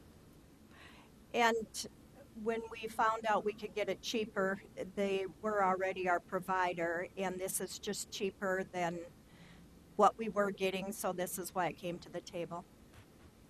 Advantage of 1 year, both the companies always reward new customers, not the old ones. So if you want a free blanket, you just change every Keep year, you changing. get something free, you know. But I just would like to give Swiftel a shot at it, I guess. I use their fiber optics, and I'm very pleased with it. I know that MediaCom, I used to be in MediaCom, was very good for me. I have heard complaints in areas where there's their fiber optics goes to a junction box and sometimes loads up. So I don't know if you have that problem. Well, Swiftel's a direct and skips the junction box. So maybe you've never had a problem, speed or whatever. Are we in a time crunch to get this renewed? I mean, if we don't have time to renew it before it expires, then I don't think we can look into it. But if there's some time, maybe. Right now, we do not have an agreement at all, and that's why it's higher. And it just got brought up that if we had an agreement, it would be cheaper. So, Well, they're both local providers. I mean, it's, it's, yeah. And Did both of them get a chance to look at it? That's all. Okay. do you want me to check into Swiftel? I would say we've got a motion. This is on the agenda. I mean, it's not that big of a deal for a 3-year contract, unless we want to, make it a 1 and. No, I think we move with it and go. It's a substantial savings. It's our current provider. Conversation came up because they are our current provider, and I think we move forward to it. I don't want to spend more of Vicky's time trying to finagle between two and try to get that kind of stuff. I think. Yeah, and probably, Ryan, your experience in the private sector as well is all of those companies glean agendas pretty close, and if they see something on the agenda that they'd like to address or discuss, they would probably be here. So. Okay. Further discussion? Hearing none, please call the roll. Krogman? Aye. Miller? Aye. Falcon? Aye. Wyseth? No. Larson? Aye. Motion carries.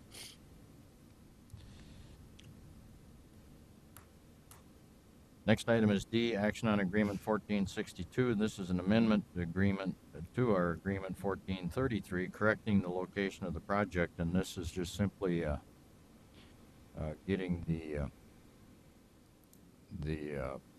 correct definition address. In the original agreement, it was in there as 231st Street, and it's really 213th. So this is an amendment correcting that location.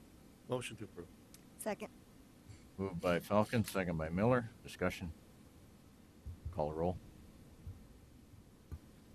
Miller? Aye. Falcon? Aye. Wyseth? Aye. Krogman? Aye. Larson? Aye. Motion carries. E is Agreement 1463, and that's an app by Sioux Valley Energy to occupy 459th Avenue and 204th Street for electrical work. Moved by Krogman, second by Wyseth. Discussion. Call the roll, please. Falcon. Aye. Wyseth. Krogman. Aye. Miller. Aye. Larson. Aye. Motion carries. 1464 is also agreement for application by Sioux Valley Energy as well to occupy 459th Avenue and 206th Street for electrical work. Moved by Krogman, second by Falcon. Second. Discussion. Call the roll.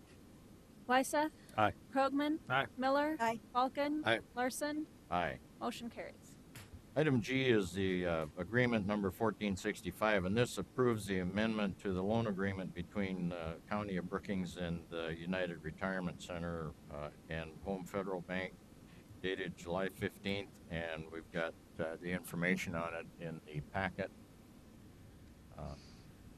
For discussion purposes, Chair would entertain a motion. So moved. Moved by Falcon, Second. second by Wyseth. Now, discussion. Any questions by anyone? Yes, Abby. Mr. Chairman, I would just advise the board that I was contacted by Doug Hayek, who's an attorney from Davenport. He represents Home Federal, and he had asked that I put this before the commission on the agenda. And he was willing to be here today, but I spoke with Mr. Larson, and he said it was sufficient if I just explained it to the group. Basically, the county issued, you guys were probably all involved in this, the county issued bonds for the expansion of URC. Home Federal purchased the bonds. County is basically, we were just a conduit. We really weren't involved. We aren't involved any longer, but we are still named as part of the agreement. Home Federal and URC needed to make some very minor amendments to that agreement, and it's the very last pages of this whole document, so I don't know if Jason can scroll through to the very end. The two minor changes are just changing the time frame of the reporting periods that URC has to report to Home Federal for the financial reports, and then some of the provisions of how URC can incur additional indebtedness. And Home Federal and URC are both comfortable with all of this. I'm comfortable with it. We just need an okay. We're still named on everything, so we still have to vote on these changes. Okay. Questions? Thanks, Abby. Appreciate it. Questions, anyone? Please call the roll. Krogman. Aye. Miller. Aye. Falcon. Aye. Wyseth. Aye. Larson. Aye. Motion carries. Item number H is agreement number 1466, and this is emergency management 2015 state and local agreement between South Dakota and Brookings County. Chair would entertain a motion for discussion. So moved. Second. Moved by Miller, second by Krogman. For discussion, is there any background, Bob, that you need to give us above and beyond?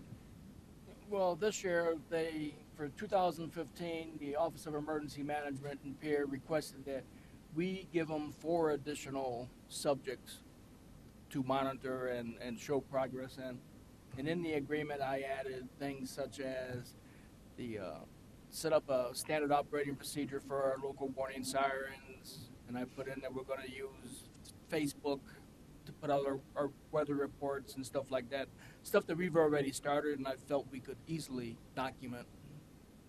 So basically, peers looking for more input from us to monitor this program also. Other than that, it's a standard agreement that we've been doing since at least 2003. Yeah, giving you more work to do what we were going to do anyway. Yeah. Correct. Okay, any questions or anything from the board members to Bob? Hearing none, please call the roll. Miller. Aye. Falcon. Aye. Wyseth. Aye. Krogman. Aye. Larson. Aye. Motion carries. Item number I is our resolution 14-33, and this is the use of additional vote center for the 2014 general election. And the chair would entertain a motion regarding such. So moved. Moved by Wyseth, second by Krogman. Discussion. I think we had pretty good discussion on that earlier today. Please call the roll. Falcon. Aye. Wyseth. Aye. Krogman. Aye. Miller. Aye. Larson. Aye. Motion carries. Item number J is Resolution 14-34. This is the final plat approved for Lucy's Conservation Easement, Tract 1, about 144.84 acres. Tract 2 is 125.86 acres. In the west half of 12-111-51. And the chair would entertain a motion. So moved by Falcon, second by Miller. Discussion. This one was heard August the 5th by our Planning and Zoning Commission and sent to this board with the recommendation that they approve it. What are they? It's a conservation around the Big Sioux River. Is that the deal? So they're taking that out of Correct. Cattle use. Is that what it is? It's Right. It's basically non-farmable type land that they're just take.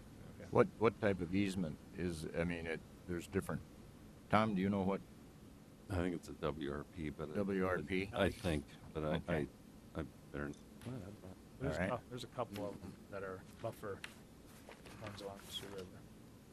Yeah, this isn't the first one that we've approved. Yeah. No, it's just, I think. And this is one that has the Big Sioux River and its meandering boundaries as of now. And in the past, my zoning board has had some objections to that, but it's federal law states that it'll be done in that method. So there's not a lot we can do at our local level. Okay. What are the objections of it? Well, what happens when it meanders? Goes outside. Then half your easement's in water, the other half's not. Gotcha. Okay. We're done. Please call the roll. Oh, Tom, did you have a question? No, I'm Tom? leaning in. I was trying to find the document. Wyseth? Aye. Krogman? Aye. Miller? Aye. Falcon? Aye. Larson? Aye.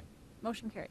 Item number K is action on Resolution 1435. This is the final approval of plat of Block 1 and 2 acres to Crony addition located in the south half of the Northwest 10, 11250.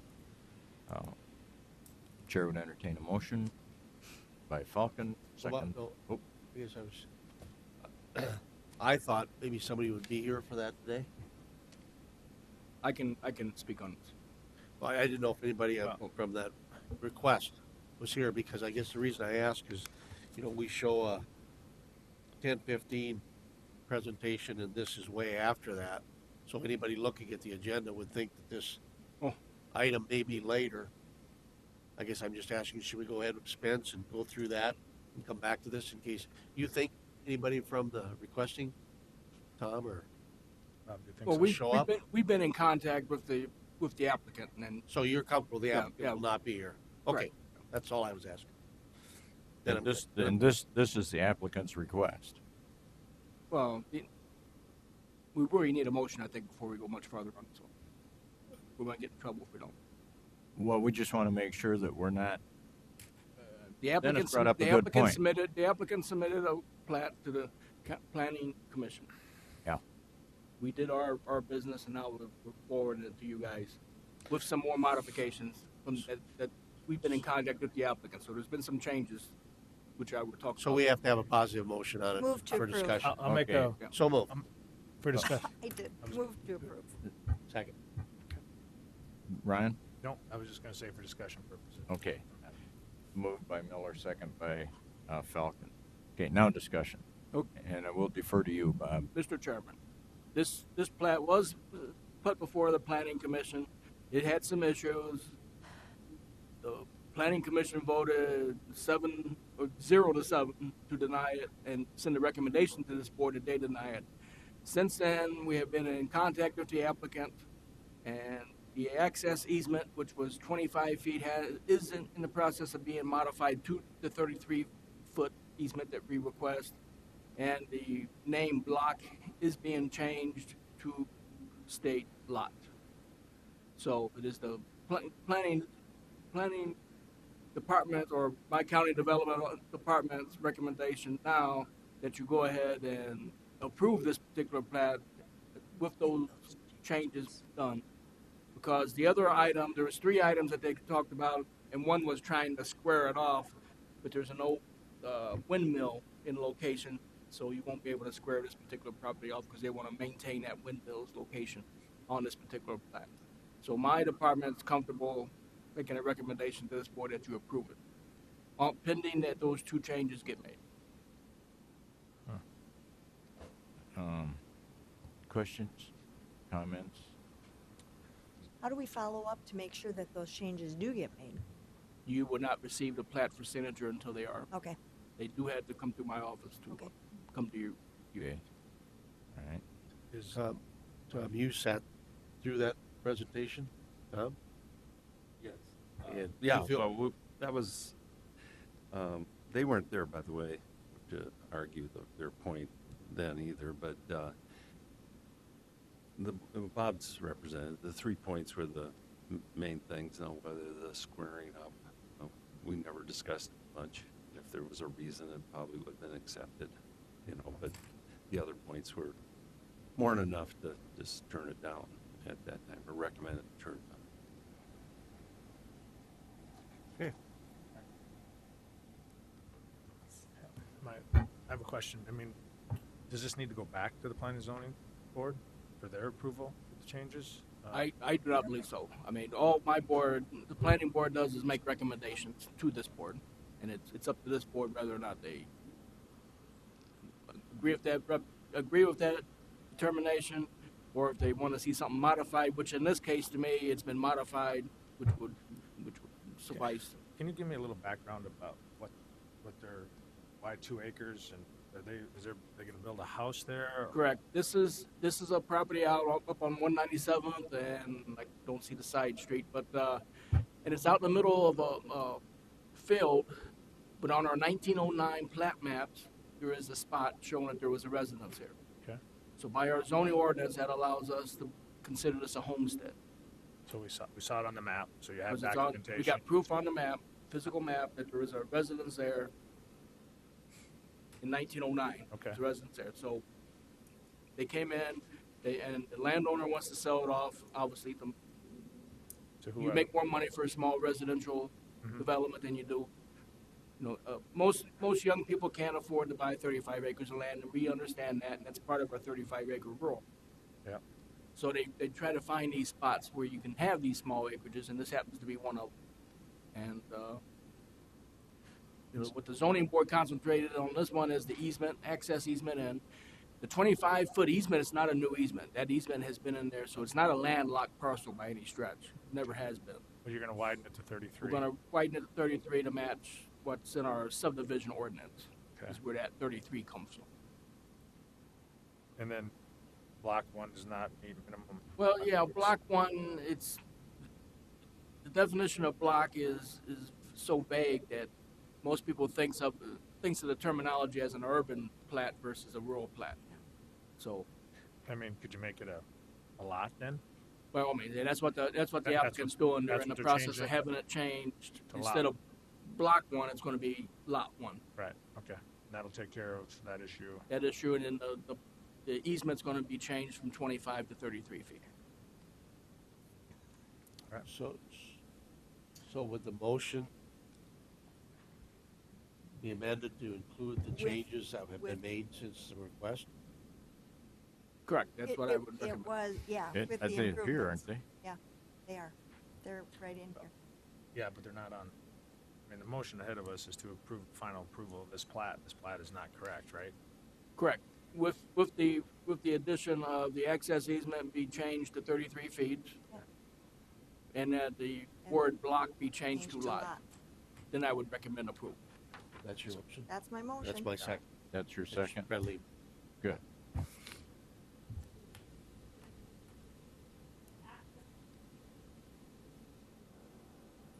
Lot. Lot. Yes. Correct. L-O-T.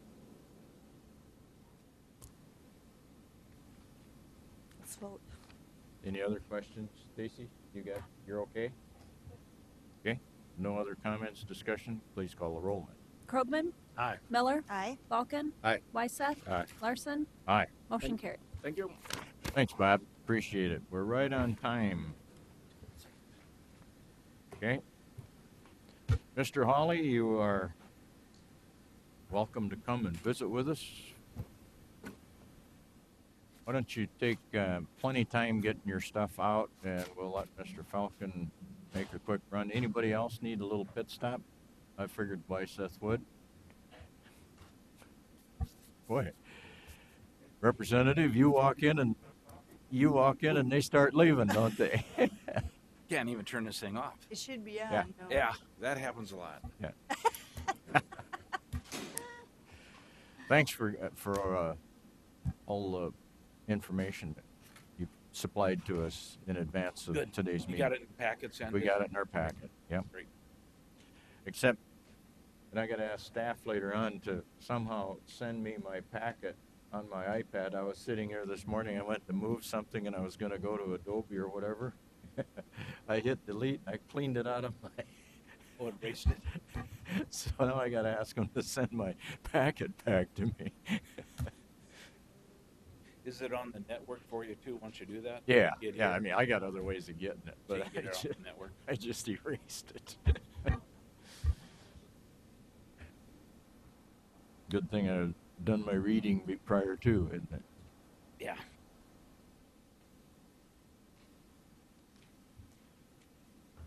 And we do have staff who keeps packet up in front. Notice your 254 pages. that's our packet. I saw that. Jeez. It's pretty standard. Pretty You gotta standard. read it all before you get here, right? We do. We read just we get some standard things like energy companies have the same form that they fill out for permission to use our right of way for their telephone or electric lines and stuff. You don't read all of those. You look at the location in the county. But, You approve all those easements then?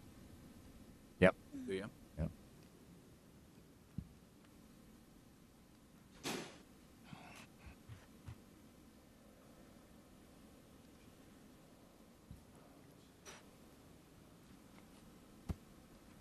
Yeah, public right-of-ways get pretty full of utilities once in a while. We had a lot of discussion on that last session about permanent easements and all that, and that the utilities specifically got into that discussion. So. Good to go? Yeah. Mm-hmm. Well, for the record, Representative Spence Hawley for District 7, thanks for your time. I appreciate it.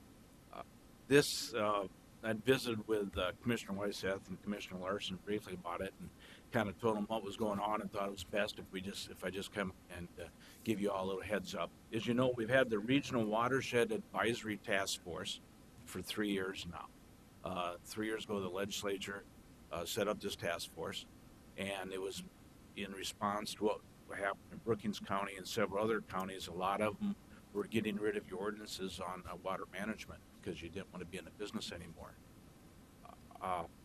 The last 2 years has basically been taking testimony all around the state, and we've had a lot of it from hydrologists, landowners, non-landowners, cities, counties.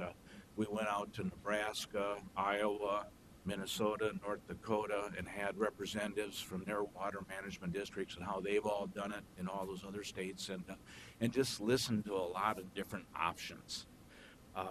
At the end of last year, what you see in front of you, that legislative concepts, this kind of came forward out of it, and it actually kind of came forward from the ag groups. And last summer, they went around and visited with their different groups, and you can see them listed there, the conservation districts, cooperative, corn growers, farm bureau, farmers union, soybean producers, corn producers. And they floated some different things we had talked about. And the ones that show up here, listed under the 5 main areas, are where they found they had support from those groups. And as you can see, the ones on the left, the mandatory mediation of disputes, had a lot of support. You get over to the right side, the water management district, it had less of them that said, yeah, we're totally behind that.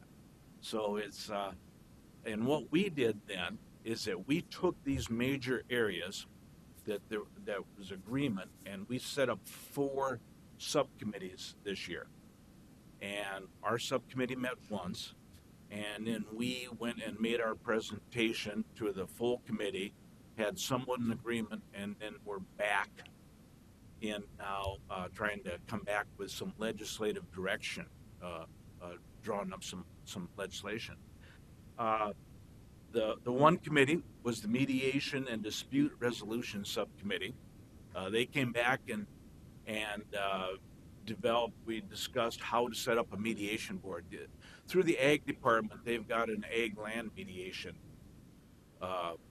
entity within the Department of Ag out in the state. And there was discussion that we could use that, just like we did with oil and gas. Last year, we set up a mediation under the Ag for oil and gas land disputes and usage of land and the leases and all that. This would go under them potentially, or we'd set up another one. They're going to flesh that out. And that would be to get basic water rights disputes mediated before we go to the court, would be that intent. The second one, standardized disclosure of new drainage projects. One of the things that we found is most counties don't have an idea what's going on for drainage in their counties. There's a couple of them. Moody County, Yankton County have got really good ordinances, and they've actually got a permitting process, and they've got a track of what's going on in their counties. But what this is designed to do, and they gave us with two different proposals. One is that we look at doing it, and at that time, they were talking on a county level. We set up a standardized form, and in the permitting process, and the counties would all use the basic information. The second option was that we set up a standardized state form, and at the state level, we keep the records. The discussion at that time is most people did not want to go up to the state level and keeping up records and maintaining it. But so that's kind of where they're back flushing that out a little bit. The fourth one, the Water Management Entities District, number 3, is the one that I was on. I'll come back to that. The fourth one we set up was Retention Pond Concept Committee. One of the arguments at the lower end of the water basins is that dumping all the water at the upper end, when it gets down to Yankton and Vermilion and those areas, it's a big problem. And their discussion is they want to have the state look at retention ponds in certain areas during large water events to hold water so it doesn't flood them. And there was a subcommittee on that they would like to set up a couple projects as a test pilot project and how it would work. It's interesting because I was at a International Legislators Forum this June up in Moorhead, and the Red River Association, that's what they're doing with the Red River flooding up there.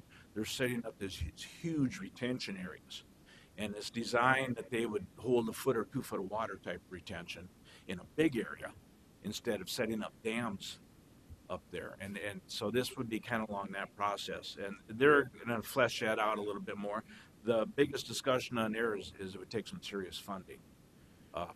Most of our dams were created back in the 30s, 20s, 30s, 40s, and a lot of them are really bad shape now. And it's serious money to repair those. Last year, we approved school and public lands for the dams and errors to redo 100 dams, and we set aside several $100,000 for just that. So it's a financial, and to build the new one's a lot more. The last one is the Water Management Entities and Districts. And if you go, I think you've got the next slide there. Is that the one? Spence? Yeah. Spence, can I ask you Yeah. Why weren't the conservation districts in favor of the last bullet, the water management district? Well, and or are you coming to that? Yes. Okay. And that's specifically, it's a very good question, because Angela Allers from the Conservation District, get my entities mixed up here, stepped forward with a proposal. And the proposal is that's where this came from, is from the Conservation District's Angela Allers. And they were the ones that weren't in favor of doing water districts at that time. So I can't answer that question. And the proposal if you'll look, is that we set this up, and this is originally where we were headed with the legislation, is to do it by watershed, manage our water by watershed basins, and not by county lines. Yeah, the argument is that water doesn't stop at the county line; it goes through the basin. So they came up with this proposal. There's 11 water basins in South Dakota. Uh, we're in the Sioux River Water Basin. We got the Little Minnesota, the Red River up north of us, the James River Basin to the west of us, and there's a list of basins there. Um, so we would set up these water management districts by a basin. Now, the conservation districts are in every county. They would provide the proposal is that they would provide the management of these basins from their boards. They would elect people to go on this water management board for the basin, and that's kind of that representation in there. And this is what we got this time. We're going to flesh this out here, and I'm kind of giving you a heads up on what we're discussing and want a little feedback if from a county level you think we're in the right direction or you see problems coming. And on there, they've got on this proposal a board of 5 to 11.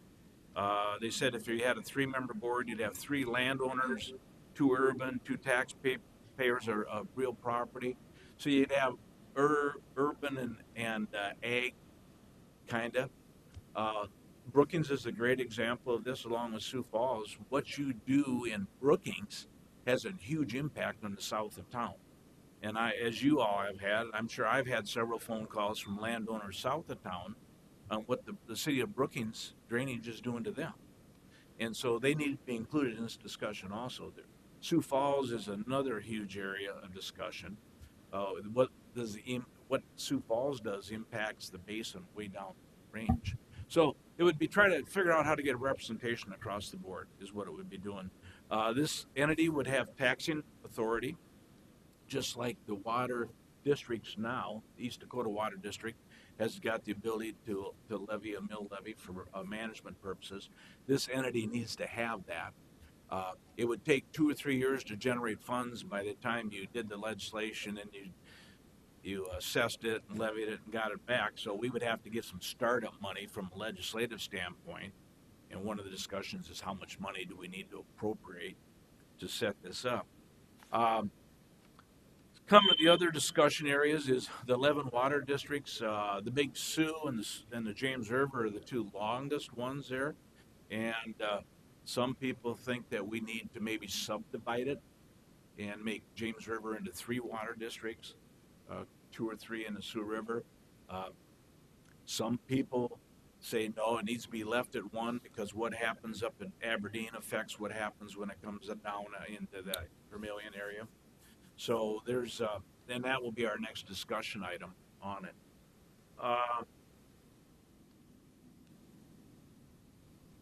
There is the next sheet there, if you go, and that just goes a little bit further into the talking points that we used.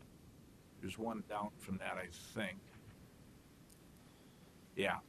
And that was kind of the talking points for the Basin Natural Resources Council to set it up. We would keep it local leadership and cooperation in that basin level, so it wouldn't be a state level. Couple of the discussion items we had is that we still need to provide resources, a water hydrologist specifically when you get into discussions, and that would probably be a state level asset that we need to get the DNR and provide, which is kind of what you guys have been asking for at the county level, that we provide you some support. And I agree 100% that needs to happen no matter what. But hopefully we can do that in the water basins, that we provide some expertise so they don't all have to go out and pay for one or hire their own. A couple other discussions. The Red River Basin flows into North Dakota, as we all know, in Canada. The Little Minnesota flows over into Minnesota, and it doesn't cover. Those are the 2 basins that don't stay in South Dakota and flow out the bottom. Is maybe combine those into one basin. They're real small. So it's just some little details like that that we need to work out. The permitting, then we would use the standardized permit that we had talked about in that other subcommittee, would be brought into these conservation districts, and the permitting would be kept at those levels, and their records would be kept at those levels.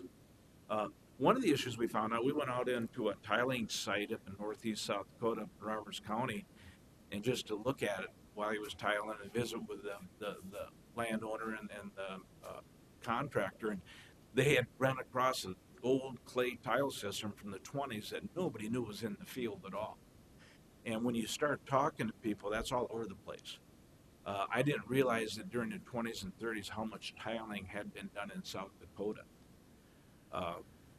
So it exists out there, and there's no records of it. And you know, you can't go back and get old records because they don't exist. But maybe we need to start from this point forward, saying, "Hey, here's what's in the land," and so we'll have some records, just like all of the underground easements and everything that you're dealing with all the time, the power lines, the pipelines. These need to be in there too. What's going on? I guess that's just a general overview of where we're going. I just wanted to give you a heads up because it's going to have a dramatic impact on the counties.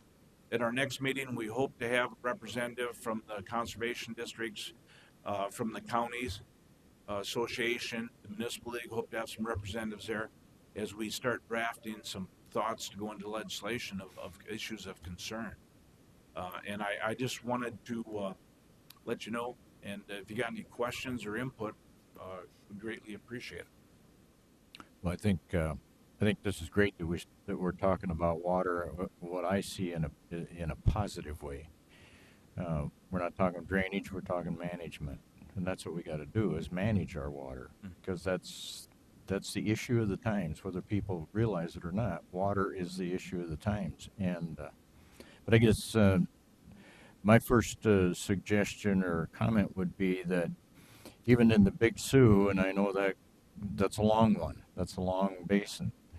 But if you start dividing it up or fragmenting it, then you kind of defeat the purpose of the watershed district, don't you? If you're going to make zones, you know, and that was the argument. And again, we'll find out. You know, I like the smaller the districts, easier to manage. You know, the James River up in Aberdeen and down the bottom, it has an impact, but there are also, how do you have somebody talking about water permit, tiling permits from Yankton for up in Aberdeen, or vice versa? And what I would lean to is that we do a larger watershed board, and then they subdivide themselves into smaller for the everyday decisions and workings, and then maybe when they get together quarterly, semi-annual, annual, however they need to, as a whole watershed, and talk about their basic management principles, and then divide down into smaller. And I don't know. That's what I'm going to present at our next meeting as an option. Again, there are some that just want to keep it as one big watershed board, period. Well, the thing of it is, and we always hear the comment, Sioux Falls, Sioux Falls, Sioux Falls, or Sioux City. But if you look at the Big Sioux, it goes through, Watertown. It takes out, that covers a great share of the population of South Dakota. And, if we really look, in my mind, and if we really look at the future, everybody from Sioux City to Sisseton or wherever we start need to know each other, and we need to communicate. Mm-hmm. I think that's the biggest issue. It isn't, we got to quit pointing fingers and start working together. If you look though, the Sioux River area, that's one of the largest areas of tiling in eastern South Dakota. Tremendous and amount. If you have one board to manage all of that, I could see you'd swamp them. Yeah. If you're going to have the permitting process go through that entity, you could have a full-time board working all the time on that. Is my concern by doing that. I endorse your regionalized concept. Yeah. Commissioners? Yeah. So your idea that you're going to propose is basically, see if I can sum this up. You'd have like Big Sioux watershed of 20 some people, but yet subgroups that would break out that if there was a permit up by Watertown, that 5 of those that are local would make that decision. Yeah, I would see that exactly, and I would think that those two, if you did that, the James River, Sioux River would need to have a bigger overall board, Right. so they could subdivide. Right. That would be too big a board for the management of most districts. Too many people in the pot Right, making exactly, decisions. but- But I think you'd almost need to do that. Maybe maybe you could do a 5-member, 15-member board for those two, and then subdivide down to 5 or something. Okay. But yeah, But at least there's a group that's all talking together. exactly. That's effective. And they would have one overall. And you might be able, you're going to have to hire a manager and stuff for these areas, and maybe they can manage overall, and then subdivide down for the individual volunteers on it. But your idea would be that the local decision then would be made by local committee members for that area. Exactly. Exactly. Gotcha. How does East Dakota fit into all of this? I'm sorry. How does East Dakota fit into all of this, or does Okay, it and not? that was one of the discussions we had at the beginning, is that maybe the current water management boards should be involved in this process, and this technically doesn't affect them at all. The way this is, they would still do their mission on the side, and it was kind of a little give and take just in discussions that some thought, well, this would be perfect. I kind of went to and that's the map I think you got there. You got the current water development districts up there now, and most of those superimpose over the water basins. And I thought, well, that would be the way to do it. And and I didn't realize that there's issues out there between those entities and the conservation districts, and it just brought too much baggage to the table. So we're better off letting them stay with their mission. They've got the ability to tax already, which they do to run, and they're working with the water quality side primarily is what they're involved with. And it's difficult creating more entities in my mind, but I think this case we might have to.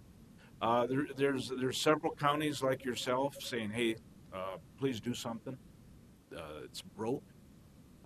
We got several counties that say don't do anything. Moody County, Yankton specifically, got very strong ordinances, got a great program, and they don't want us to get in the middle of it. So there's going to be some discussions as we go forward, but I think overall, we've seen that Nebraska came forward. This is how they had to organize. Minnesota basically is organized along this level. North Dakota, about the biggest thing they've got is the Red River, and they've managed that internationally. They got their board where we have 2 South Dakota members on the Red River organization, North Dakota, Minnesota, and Canada from Manitoba on there. So I think that that's what we're seeing is it's a basin management most places. So it just, to me, it's a common sense of next step, but not everybody agrees with that. Let me ask you that. So the permit would go through that entity and they would approve it or deny it. It would not go through the commission anymore then? Yeah. Or yeah. Kind of stuff?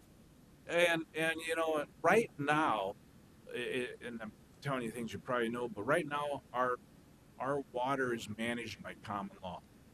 We don't really have any strong state statutes of management of water. It's all in common law, case law.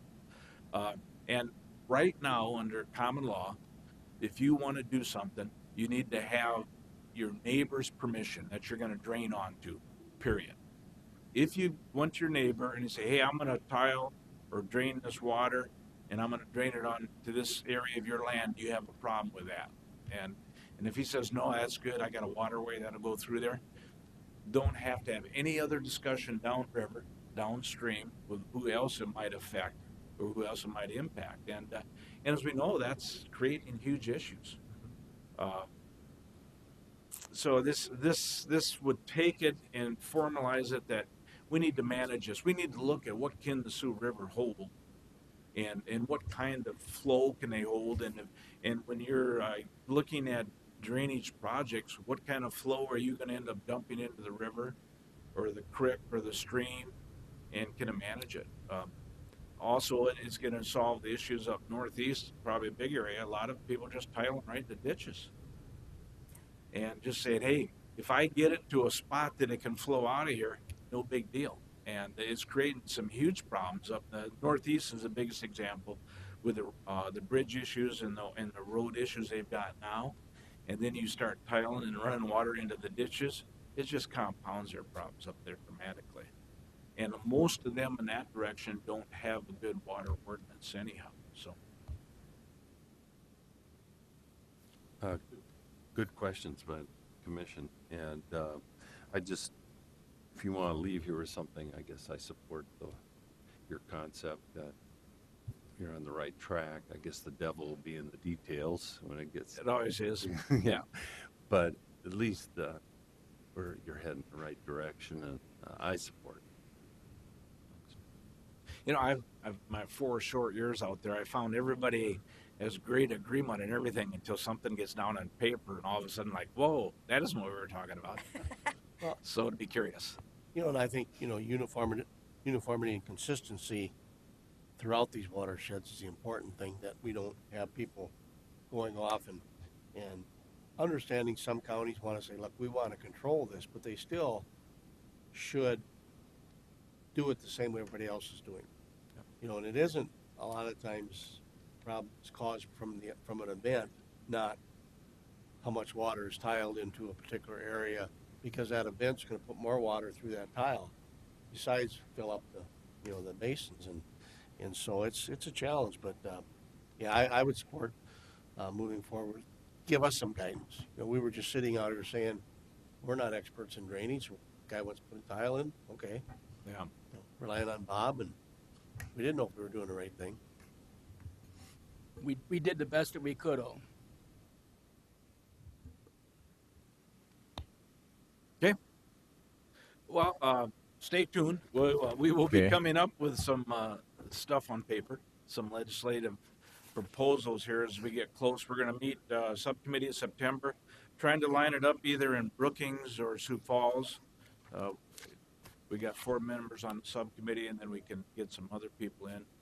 Then we'll meet again in September where we're going to kind of come back to firm some things up, and we'll probably have one more meeting after that where we will have a hearing on proposed legislation that we intend to introduce, and that would probably be November is what I would guess. So at that time, we would have a good idea of what we're going to be doing. The first time we did, the first year, there was some legislation drafted, and we were to have a meeting in December up in Aberdeen to have the hearing process. One of them is that you had to have an engineer's report before you could tile, was one of the issues. And we had the blizzard, so we didn't get a chance to present it. And then it got introduced anyhow in the legislature, and it was a bloodshed. I mean, there had been no vetting of this at all, and people came out of the woodwork. And so hopefully now they've learned, and we've backed down and tried to get a little bit of commonality before we go forward with legislation. But thanks for your time. Appreciate it. Well, I thank you for coming, Spence, and I think you've got the general consensus of this board that we, at least at this point in history, endorse what you're doing here by looking at water management by watersheds rather than small political subdivisions, and I think it's a giant step in the first direction. We just don't need a whole lot of little agencies battling us, whatever it might be. That's why I'd like to see, I had written down the question too, what's the future of East Dakota? But yes, they're in the water quality, which is a part of this. So we need consistency, because if we're successful in getting this set up, the typical farmer out there, he's going to go to the water board thinking that, hey, everything's okay. Well, and pretty soon you got to satisfy East Dakota and water quality, and you got to, waters of the U.S. is still up in the air, and state DNR, so I think the clarity is important for people when we get this. But I applaud you in your work, and if you need us for comments, or let's continue our dialogue and our communication, and when you get to your September meeting or whatever it is, and you need comments from the various commissions and what they're feeling or what their questions are, let us know. Okay. Sounds good. Yeah. Thanks. Thanks. Anytime you have an issue that you think we need to have some dialogue on, feel free to get on the agenda and come in. We'll talk about it. Probably every day during session. We'll make sure of that. Okay, item number L, back to our regular business, is action on a request for permission to conduct a raffle within the county. Moved by Miller to approve, second by Wyseth, or whoever you got down, second. Okay, any discussion? Hearing none? Oh, go ahead. You know, what's, I guess, the history of this a little bit? You know, why are they coming to ask us for a raffle in the county?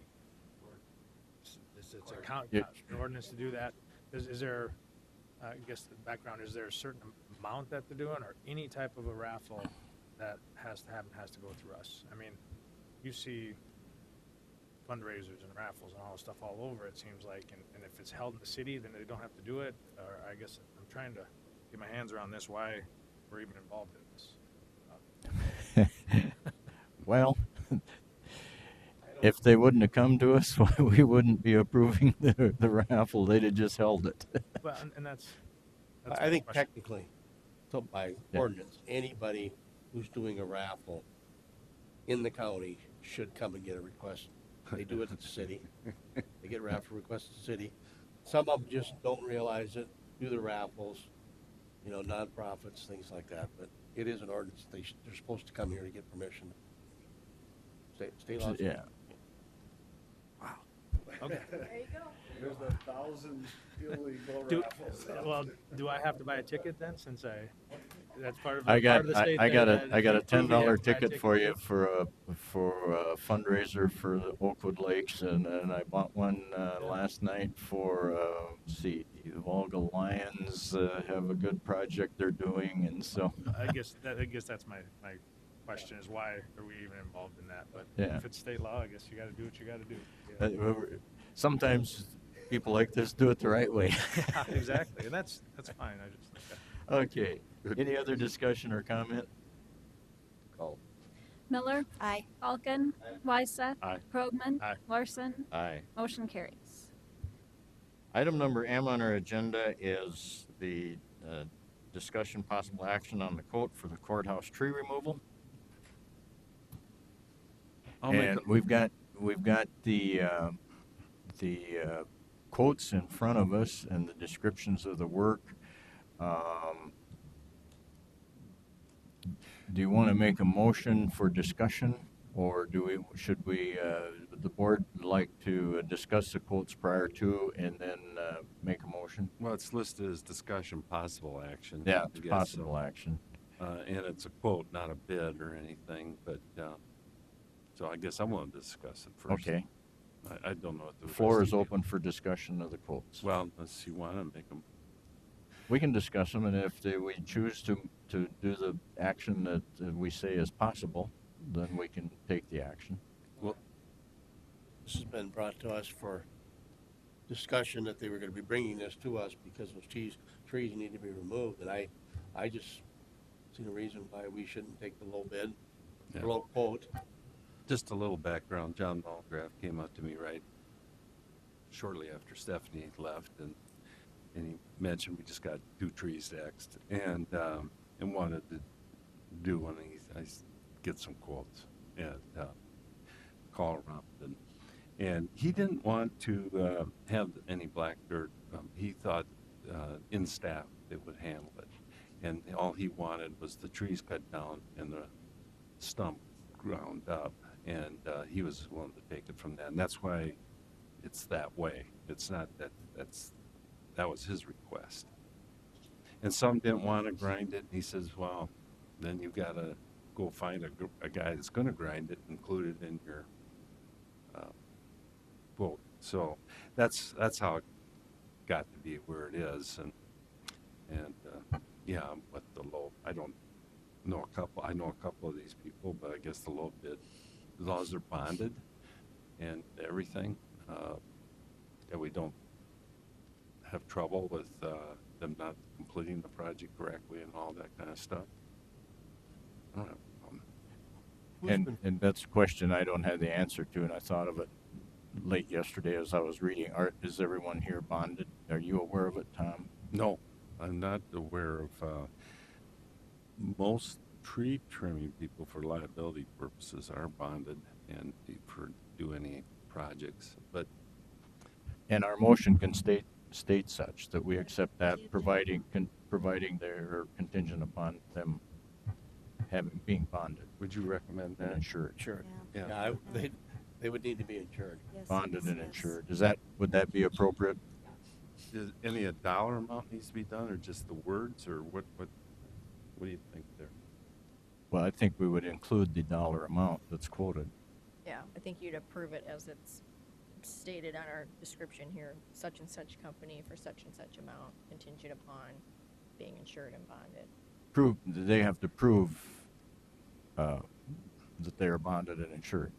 Yes. Proof of insurance and bond. But how many? Is there an amount like $1 million of insurance? Oh, you're talking the bond. I'm sorry. Bond, Yeah. Is there necessary to just say that they are insured for what? 10 grand? You know, they drop it on one car. I don't know that it's necessary to include an amount Okay, in your I'm motion. just wondering. Okay. Okay. I would make a motion that we take the low bid, which is provided by Chop Chop, in the amount of $1,750, with the contingency that they give us proof of insurance and that they are bonded. Second. Okay. Motion by Miller. Who's Second been doing by the following up on this? Who got these quotes? John. John. John did? Mhm. That was- Yep. And if any of the commissioners, if you want to wait a while, we can certainly get a hold of John and have him come up here if you'd like. No, I mean, we've got Okay. 4 quotes. Yeah. It'd be a different story if we had 1 or 2 and that was it. Okay. The big difference, I think we've got 4 of them. We can, Okay. Then it's the pleasure of the board. Move forward. We will please call the roll. Falcon. Aye. Wysteth. Aye. Krogman. Aye. Miller. Aye. Larson. Aye. Motion carries. Okay.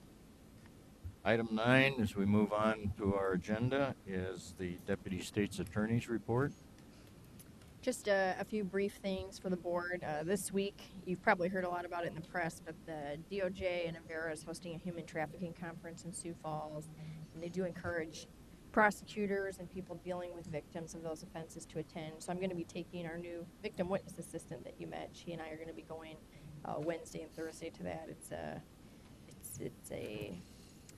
I think it's becoming a more widely recognized issue. It's been an issue for a while, but our U.S. Attorney here in South Dakota, Brendan Johnson, is bringing a lot of light to that subject, and it's only going to continue to be an issue. So I think it's excellent for our office to get some additional training on that. And I just want to thank the board for allowing us to have an intern this summer. Her last day was last Friday, but she did a phenomenal job.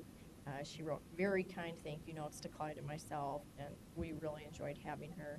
And then just a thanks again for letting us fully staff our office. As Laura noted, we did have a great pool of applicants, and we're going to start the process of interviewing this week or next week. And I just thank you for allowing us to do that. That's it. Okay. Thanks, Abby. Commissioners, Dennis?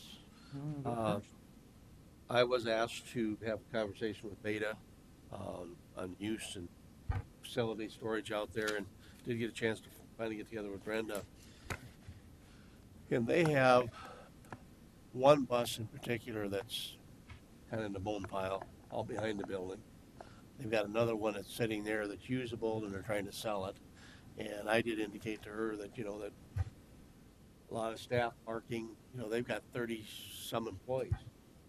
And, we just threw a lot of different things out. One was maybe busing their employees in from a parking lot somewhere, park the cars so they wouldn't have so many cars out there. Just different things like that. So we have had the conversation.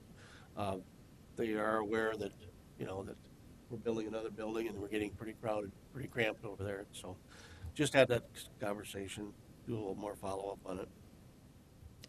Next, 2 weeks from now, I will be with Marty and Bob at that Homeland Security conference in Rapid City. If there's something on the agenda, it starts, I think, at 1 o'clock on Tuesday.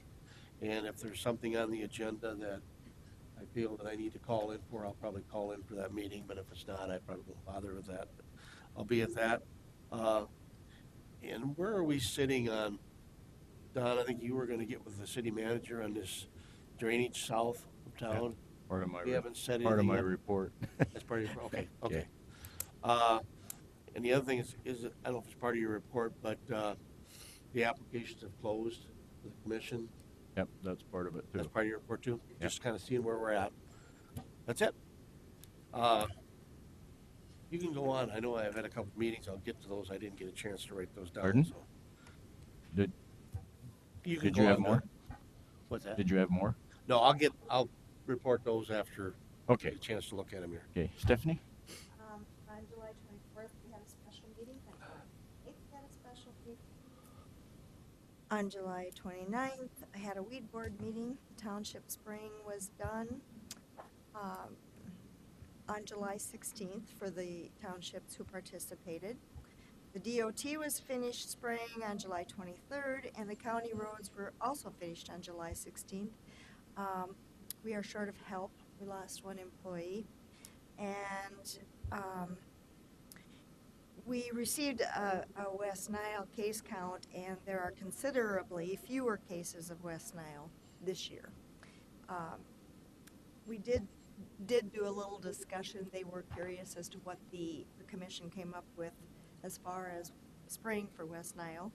I know we still have citizens who want us to, but you know, they're just waiting for the commission to make any decisions. So on July 31st, I attended the 4-H barbecue and watched the round robin event, which I really enjoy. Prior to that, I attended a domestic abuse shelter meeting. They're updating the security at the shelter. They've had some issues, and we have some new hires coming on board. And all the staff evaluations are done, so everything's moving forward there. That's all I have. Okay. Back down, I found my two events. Did you figure it out? Okay. 29th and 30th, I traveled here. We went through the process of finishing our applications for our next generation 911 project. We spent about $2.3 million. Is that all? Yeah, that's all. Didn't for that spend project. much. You had a slow week, huh? And then on the 31st, I did attend the 4-H function. That's the only two events I had. Thanks. Okay. Mr. Krogman, say you were a rather handsome, debonair young waiter the other evening. Oh, at thank the you. barbecue. Well, that brings up July 31st at the 4-H work feed there, so that was well attended. I was from there out to Swiftel Center. A lot of food. I was surprised how much you get there. You get plates full when you're walking away. So we helped out a little bit there for an hour or so, and then right after that, I headed out to the hospital board meeting. A couple items on the agenda there. They had the 2014 master plan updated, reported there by their Rob East is his name, and they put it together and went through all the stuff that they're planning on. So I have that if anybody's interested. Also, they approved their mission statement. One of the things that they had talked about was redoing their mission statement, and I think Jason and they did a good job of getting input from everybody, not just the board, but from also employees and everything. And they came up with one that's Brookings Health System to provide high quality, compassionate, personalized health care. So short, sweet, and to the point, I think. And so I think that you'll start seeing that possibly on letterhead and different things like that. So they're going to start working on some of that stuff to provide high quality, compassionate, personalized health care. Otherwise, just the ordinary agenda stuff for the Brookings Health System Board. And then that's it. That's all I had. Okay. Thank you. Mr. Weisseth. Okay, on the 22nd of July, I went to Growth Partnership, and the operations is probably the biggest discussion right now. Fortunately, a couple things that they were hoping for didn't work out, but we are taking a road trip in September down to Sioux Falls, and we're meeting with the research center there. And to be honest with you, of course, Spence is about this. we're looking to level the playing field from the state support side. And, but we're going to go down there. We're going to have our meeting there. We're also meeting with them and some people in the state. So we'll see how that all shakes out. We meet at the end of this week with a regular meeting, but in September we're going down there for our meeting. Achievement Days, it's always fun. See a lot of people. We had planning and zoning. See a member in the audience. I don't know if we got time for that, but that was, we had additional use and plats and discussed the building codes and things like that. And once again, I got to thank the board. It's just incredible the amount of pressure they're put under to make good decisions, and they're good citizens. They really are. I don't agree with them all the time, and we all don't agree, but boy, I sure appreciate their conscientious efforts to do the right thing for Brookings County. Communication-wise, I did communicate with Cheeseman because they kept communicating with me. My communication was to start communicating with all of you, and then they communicated with you each individually, and I emailed back and I said, would you please just contact the whole group at one time, because that's legal. We just can't legally communicate amongst ourselves, but you're an outside entity, so you got something you want to discuss and set up times or whatever, would you run it by the whole commission? And I haven't heard from him since, so apparently did appreciate that advice. East Central Mental Health isn't meeting this month, but they are by email working on their strategic plan, and they're doing it in-house. And it's kind of interesting how they're doing it. And Stacy, Vicky, did they put in for the rest of their money? I asked that question, how that works, the funding, and they could get it all at once because they have this cash flow thing. Did you ever hear from them?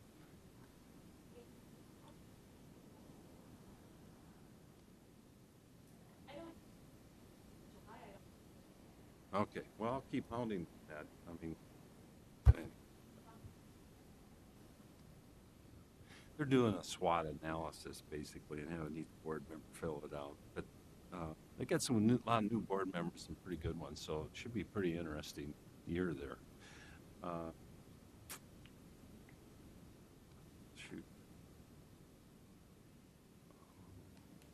Oh, and then we have something that kind of fell through the cracks here, maybe, is that I've been contacted by a couple of non-mandated groups wanting to know where we were at in the process and what we thought of their requests and everything. And I think it was either they didn't receive it or didn't read it. But Stephanie Elwine was going to contact them all before she left, but I got one, a conservation district, said they never heard. So I'm wondering if we could follow up somehow on the non-mandated groups and say, We can make sure. I thought they were all sent out, but we'll make sure that everybody's notified. We aren't final yet. it's not the final, but usually they know by now how they're doing, whether they need to lobby harder or The provisional budget's going to be published the 21st and the 28th of this month, and then we'll approve that on the September 2nd at the September 2nd meeting. I don't know when Stephanie Elwine ever contacted those people. I wouldn't think she would contact them till after the annual budget is approved at the end of September, so that that's final in case there are changes made. Because you could tell them now, but if you decide to make changes between the provisional and the annual, anything can change during that time. So I would think that she would have waited until after the annual budget was finalized. a couple of them just contacted me and they just kind of gave me the impression, I didn't ask the exact question, is that normally they would be informed by this time what our discussion was. And whether that was just a course of practice on Stephanie Elwine's or not, but I guess we can handle them one at a time as they ask about it, and we'll do that. I would think probably in her non-mandated file would be letters in the past when she's notified organization. And I agree with you. I mean, it's kind of scary to say, well, we put this in a budget. If there's no changes, this is what you get. Then they take that to the bank. and that would change. Yeah. You know, so Yeah. you Well, know, I just they gave me the impression that they knew before, because they would have to crank up their lobbying efforts if there wasn't a number there that they appreciate. But just to give you information there, and then I emailed Scott Moore. He's our lead engineer with Banner on 34th.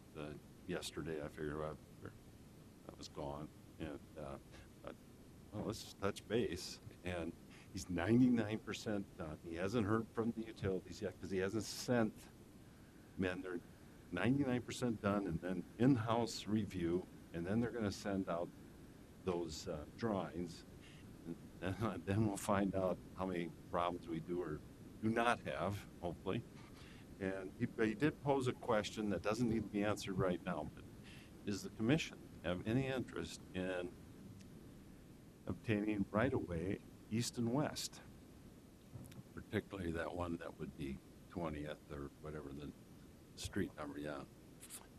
And he said there is no need at this time, but while we're at it, it wouldn't be a big problem. And he says, what's your thought on it?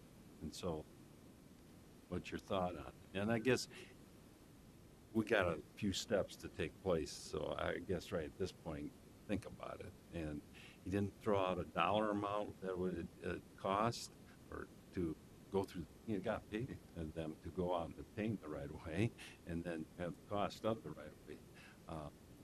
So I would suggest maybe we put it on our next, or maybe, hopefully, he could come and make a presentation at our next meeting, and would know how we're doing with the utilities and everything.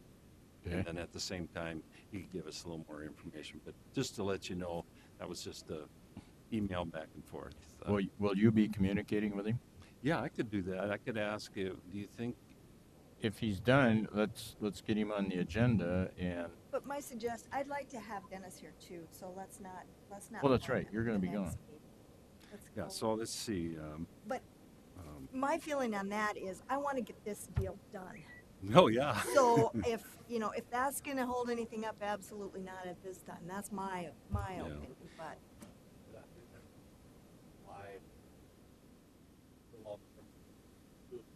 Yeah. The right of way you're trying to get. Yeah. can't do Yeah. it. You can't do it. Yeah. But Yeah, I'm just bringing you his question. It was just we were exchanging texts, or I don't know. I doing it with my I phone. think we want to move illegally. forward. Let's get 34th done. Yeah. Well, I think that brings up the point that if we purchase that right away, this township, then all of a sudden it becomes county responsibility to take care of the road. Then Mhm. I think Dick, is that what you think too? Well, first of all, we wouldn't be able to get right of way if we don't have jurisdictional control. Okay, right. And I would, I guess, have to look at it further, but you're right. That would be advantageous for the township if they could get us to Right. cooperate. And I understand what you're saying. If we have a property owner that has a quarter right there in that corner, and you're negotiating for one, you can negotiate for the other side too. But then I think that adds responsibility for us to have that, and we may not need that for 10 years or 20 years. So, Precisely. yeah. Here's blah blah. A question for you: does the county want to pursue additional right-of-way on the east-west roads? At this time, I can't see a reason for it, but since the county will be asking on 34th, may it be just as easy to ask now. The answer is yes. We will need to prepare H-plats for the road right-of-way. Please let me know your thoughts. I would say we're pretty cool on it right now, and I'll find out when we'd need a good talking to as why it would be necessary, and then also, well, we'll wait till hopefully by September meeting, which is the second, when everybody will be here. He'll have heard from the utilities. You guys can hear the whole story at that point. Would you like to, get brought up to date on it? Right now, Ryan and I have been kind of doing it, but hopefully, because we're shooting for it. Yeah. Okay. Very good. I will communicate with him. Okay. Thanks, Tom. Yeah. we've already kind of covered some of mine. I mentioned earlier that I visited with Don Endries, and he said things are moving forward. So we hopefully we'll have a clear direction here for a very short period of time. He said a lot of things are coming back favorable for him, and Question on that, because I've been getting some questions too. Are they changing their location where they're at? How will that affect roads? Are they? I mean, they have that corridor, but I've heard some stuff has changed where it's going to be at. they've moved further south. Yeah. Yeah. So now, how does that affect traffic in the road and that kind of stuff too? Because now they were going to be accessing off of Main Road here, but now they're going to be further to the south. Are they still going to be able to access off that road, or are they going to use? They're still intending to access off of that road. Okay. Yeah. Okay. So, Tom, did you have something? Well, that's a really good question. It's almost time for another major visit, because a lot of the financial commitments we made and was based upon the size of the plant, property taxes, and everything, and proceeding with what? I guess we can call them in, to probably we could request them to be to our second meeting in September for an update, and then we get the timelines.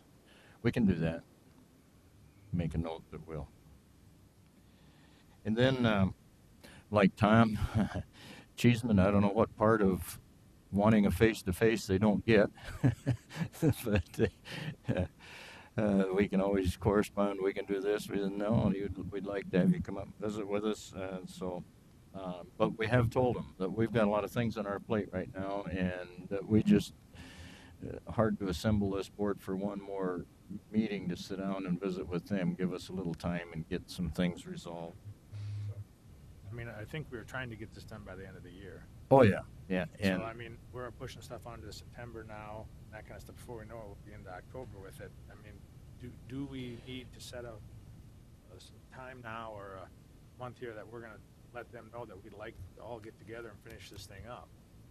Well, I guess I was of the opinion, and Tom, correct me if it's different than you, but I was hoping that we'd accomplish it sometime in mid to later September. I mean, it was just that with all the things that we've got going right now, and now as we're gradually getting our staff rehired and everything. Exactly. I think we were going to wait to get our commission assistant. And then get our commission director with us, if we could, to be a part of that process. Right. That's great. So. Yeah, no, we're not delaying till after the first of the year. That's the scary part. I re-emphasized the in-person meeting, and I mentioned September after the commission director was hired, and that's when I quit hearing from them. So, but it's been an interesting conversation. In reference to what Denny talked about, I've been several conversations with the city manager and setting up times and getting everyone notified that we'd have on this drainage thing. Jeff's got a series of dates that he's not available for it, but yeah, we are moving forward, and we'll be getting in touch with you in regards to that. The Swiftel Advisory Board, I had that board meeting on the 31st, just before I went to the 4-H barbecue, and things are going good out there. We got some new staff and very personable people. They've got some experience, and they've got 2-3 interesting things coming up out there that I think are going to generate a lot of activity. So that's kind of good to have something like that all working in a positive direction. The other thing, I had numerous meetings with staff people and back and forth with kind of the daily routine stuff. And I guess the biggest thing I can inform the rest of the board and our department heads and the public that are watching us is the fact that Tom and I have worked pretty much as a team. If he's around, he covers something. If I'm around, I'll cover it. We're contacting each other just daily and sometimes 3-4 times a day. Staff has been excellent. The department heads have been excellent. Everybody's staying on the same page and working together. And now we've got Laura on board, and we've been bringing her into the fold, which brings me to the next topic, is that we're now have closed the applications for our directorship, and you heard Laura's report, and I assigned Tom and Stephanie to the last fun time of screening and interviewing, and so I was going to give that new mission to Falcon and Krogman. And Falcon informs me that he ain't going to be around. He's full, so I guess it falls to me and Krogman. So Laura is already in the process of screening the applicants, Ryan, and you and I will be in touch with her, and we want to get this process going as fast as we can and get this position filled, get the person on board so that we're in sync with everyone else as far as the Cheesemans and everybody else, and we start creating that consistency.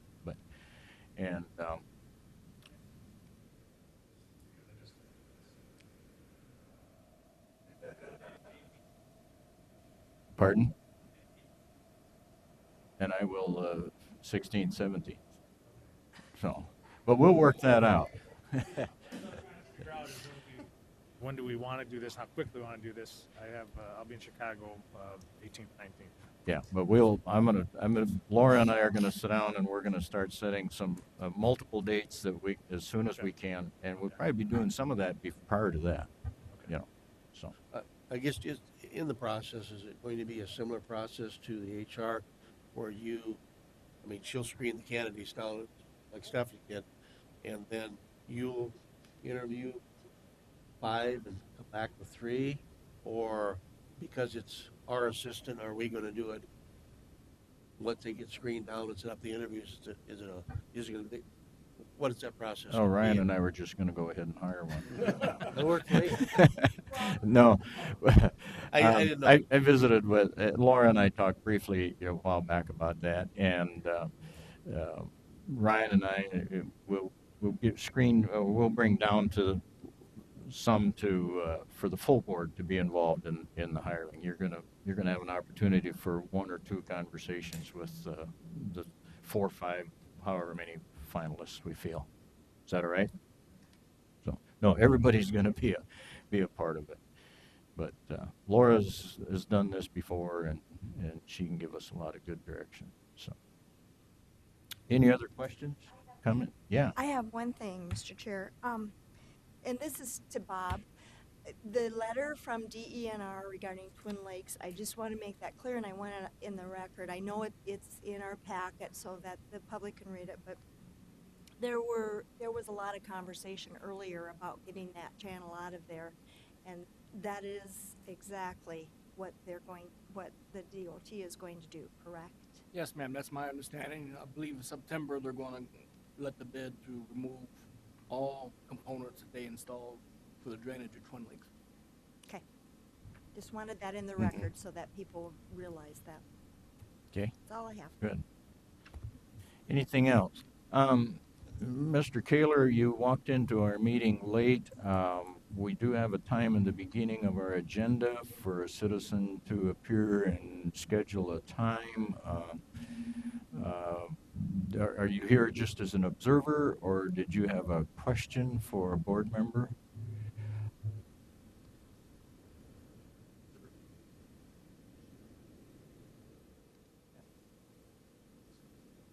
If you're looking for clarification of rules, regulations, or statute, that's really, you're a private citizen, so that doesn't fall under you, does it, Abby? That would be your. I'm not you. First of all, is it the consensus of the board that Mr. Kaler be allowed to ask his question since he wasn't on the agenda? Pardon? I don't know if. Yeah. I guess, what's your question? I need you to, could you talk into the mic, Alex? There, I believe, is some confusion with respect to the zoning needs or no need to zone on my property, where I'm requesting to build a small laboratory office building for my business for biogenetics. The zoning board gave me the go-ahead to move into Mark Jensen's facility. About 2 years ago. I've been there for 2 years now, and I need to vacate that facility because they put a limit of 3 years, and I've been trying to work through all the things with the zoning board and trying to get an idea, and I'm concerned that the question of having to zone the property for commercial versus leaving it as an ag zone and fall under the conditional use permit just seemed to be very confusing to me. I never have, in 2 times now to the zoning board, I have not been able to really understand what to do. What's my next step? And I need your help, I think, here to get things back on track so that we can actually have decisions being made based on definitions being correct and the need to rezone or to zone or not to zone. Okay. And Bob, If you're looking for legal advice, we can't give that to you. I'm not looking for legal advice. I think what I'm looking for is just a indication of whether that property, in order to build a building on it, needs to be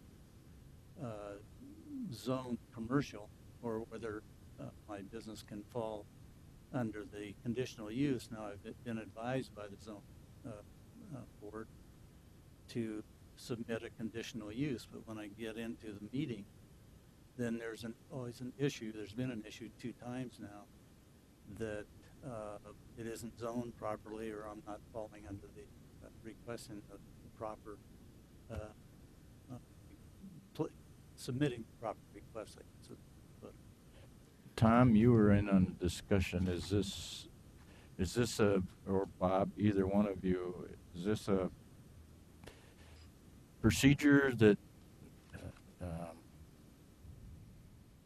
Well, planning and zoning boards are made up of board adjustments of humans, and they all have opinions, as we do.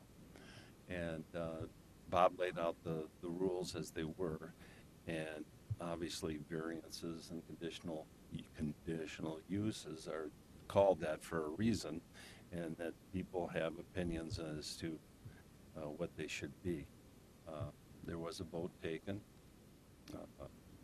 needed 6 to pass. It was 5-2 with the presentation that was given that evening.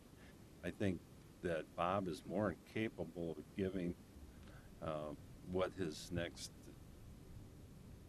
I mean, Alex was there, Mr. Kaler was there, so he knows. It was a long discussion, hour plus, so he knows where just about everybody's at, and I think Bob can give whatever requirements that are needed. So I think right over there is where the answers lie.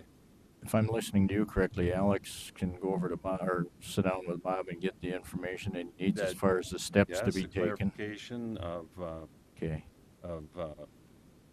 that was left as an ag zone, not a commercial zone, and that may have been a problem with some of the people, and besides other things. But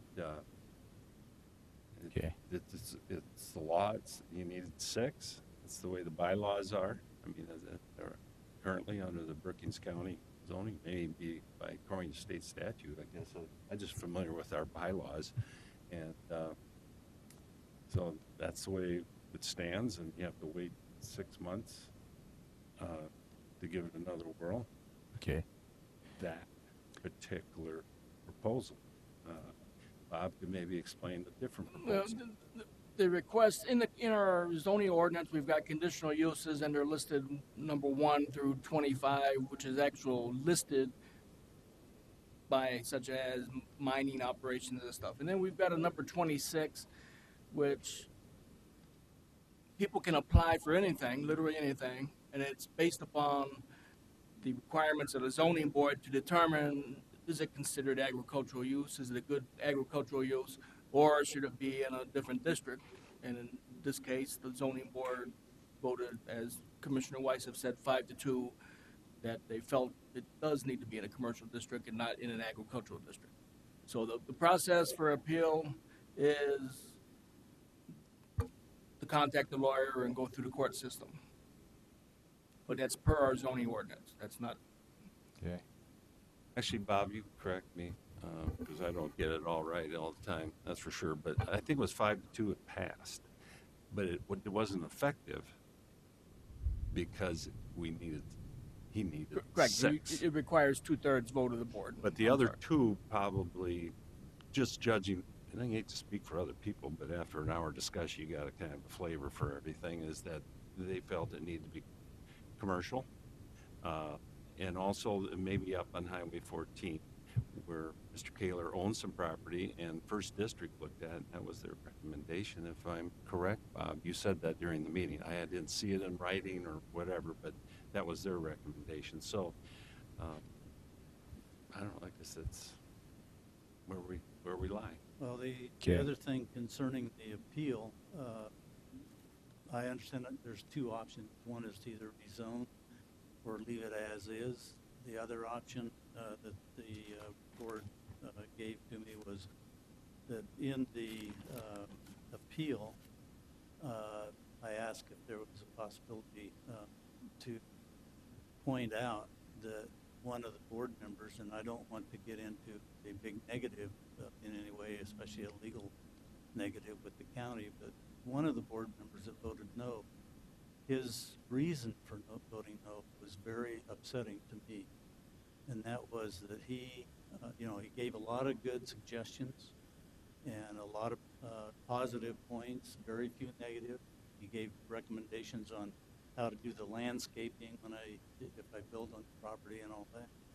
But at the end, he made a comment, it's right at the end of the tape, I understand, that he couldn't give approval because he personally felt that my business should be in the city of Brookings. And after all the discussions that we had, I don't see why the zoning commissioner would make a decision based on personal opinions that he has versus using zoning regulations and appropriateness for doing things in the county. So I am upset about that, but I don't like the idea of having to go through a legal appeal, bringing attorneys in and doing things like that. I lived with the company in the city of Brookings for nearly 20 years. I paid a lot of money for rent in the city. It worked out just fine. But things, because of the economy and everything in 2008 going down, it was necessary for me to get into a smaller place.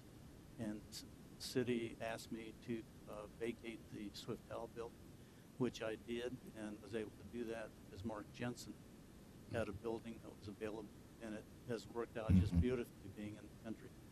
All of our customers in South Dakota are farmers and ranchers, a few small seed companies, but they walk into the business, they bring their samples in, we provide them information.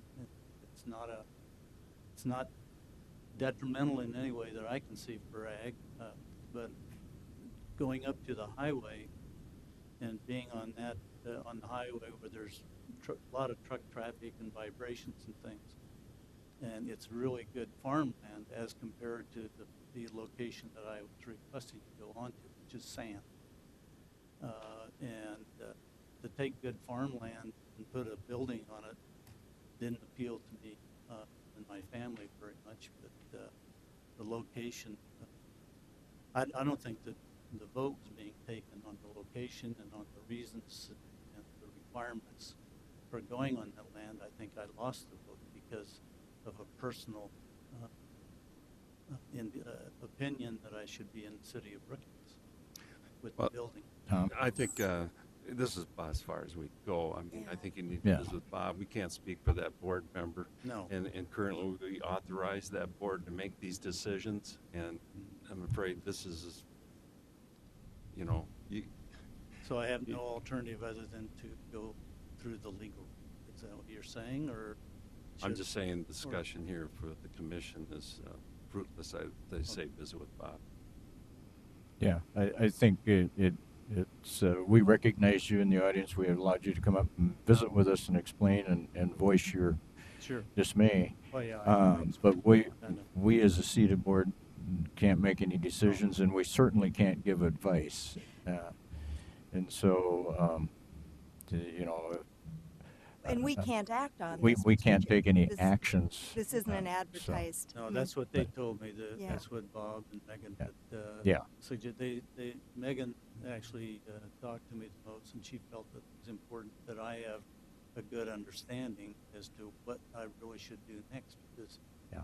even though the board tells me to do it next, I've done it twice, what I think I was doing, but there's always one vote, and it's interesting in both cases, a vote that an individual said you have to be in town, and I've lived on the farm all my life, and I don't understand. take to that lightly.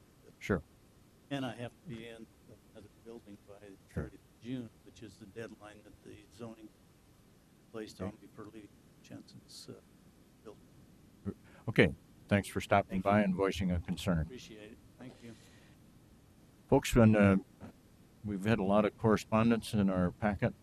We've had a chance to review it and look it over, and it's always good stuff. I just sometimes, you know, each time the dairy does something, why we get a 50-page report. So it means they're following a lot of rules and regulations, I guess. So with that being the case, anyone have anything for the good of the order this morning?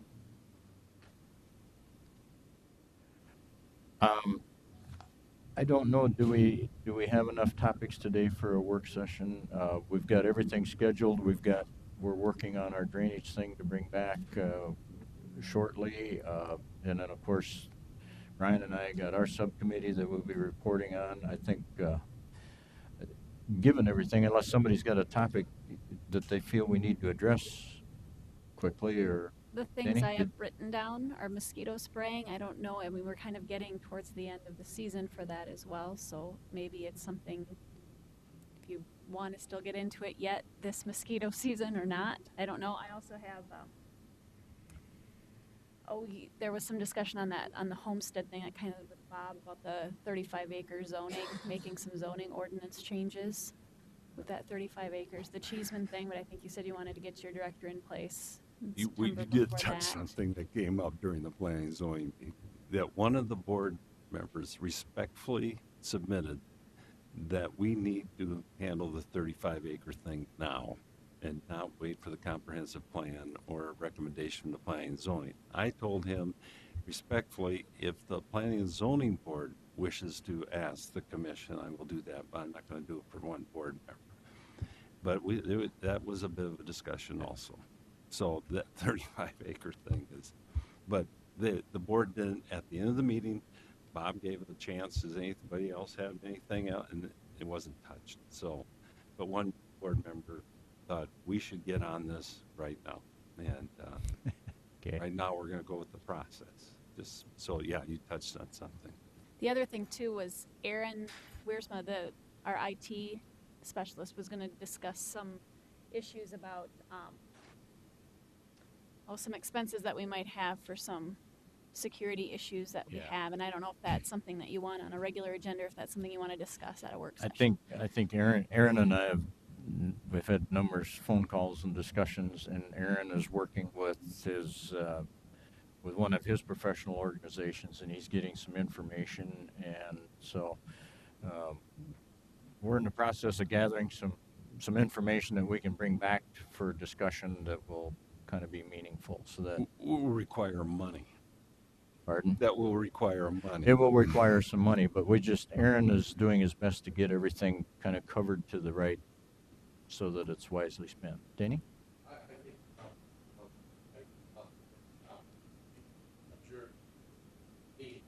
Okay.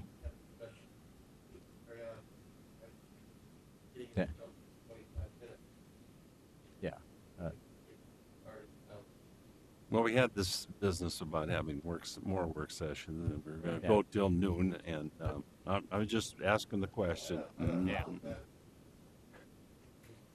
I guess I looked at the agenda and it says commissioner reports and discussion items. That's why I didn't adjourn. But if you'd rather we adjourn and then bring up anything, that's fine with me too. I don't care. Whatever you feel is appropriate. Abby, do you have an issue with that? As long as the agenda says, but.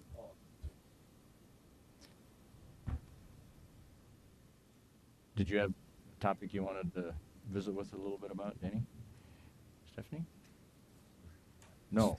Well, Oh. no, I just, Go our ahead. topic, I just, our list, and how Right. we're knocking it out, and how we've got, and try to work towards stuff. It's a good question. Got 4-H, that kind of stuff, and where we're at with them. I guess I don't know if that's on the list, but I guess I'm not.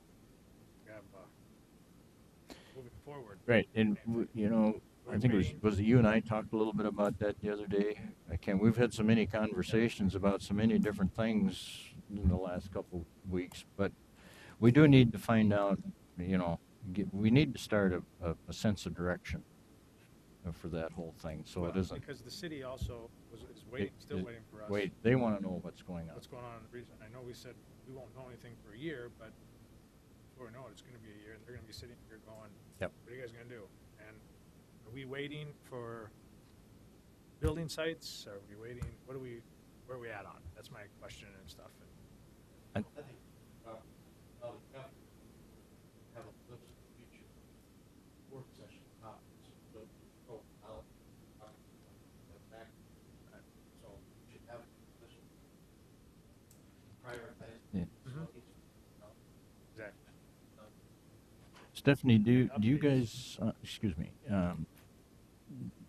you're on the 4-H board, or extension board, or expansion promotion board, whatever. Anyway, do you have a meeting coming up that shortly so that you could bring us up to date on what their goals are, and then that gives us something to talk about? I mean,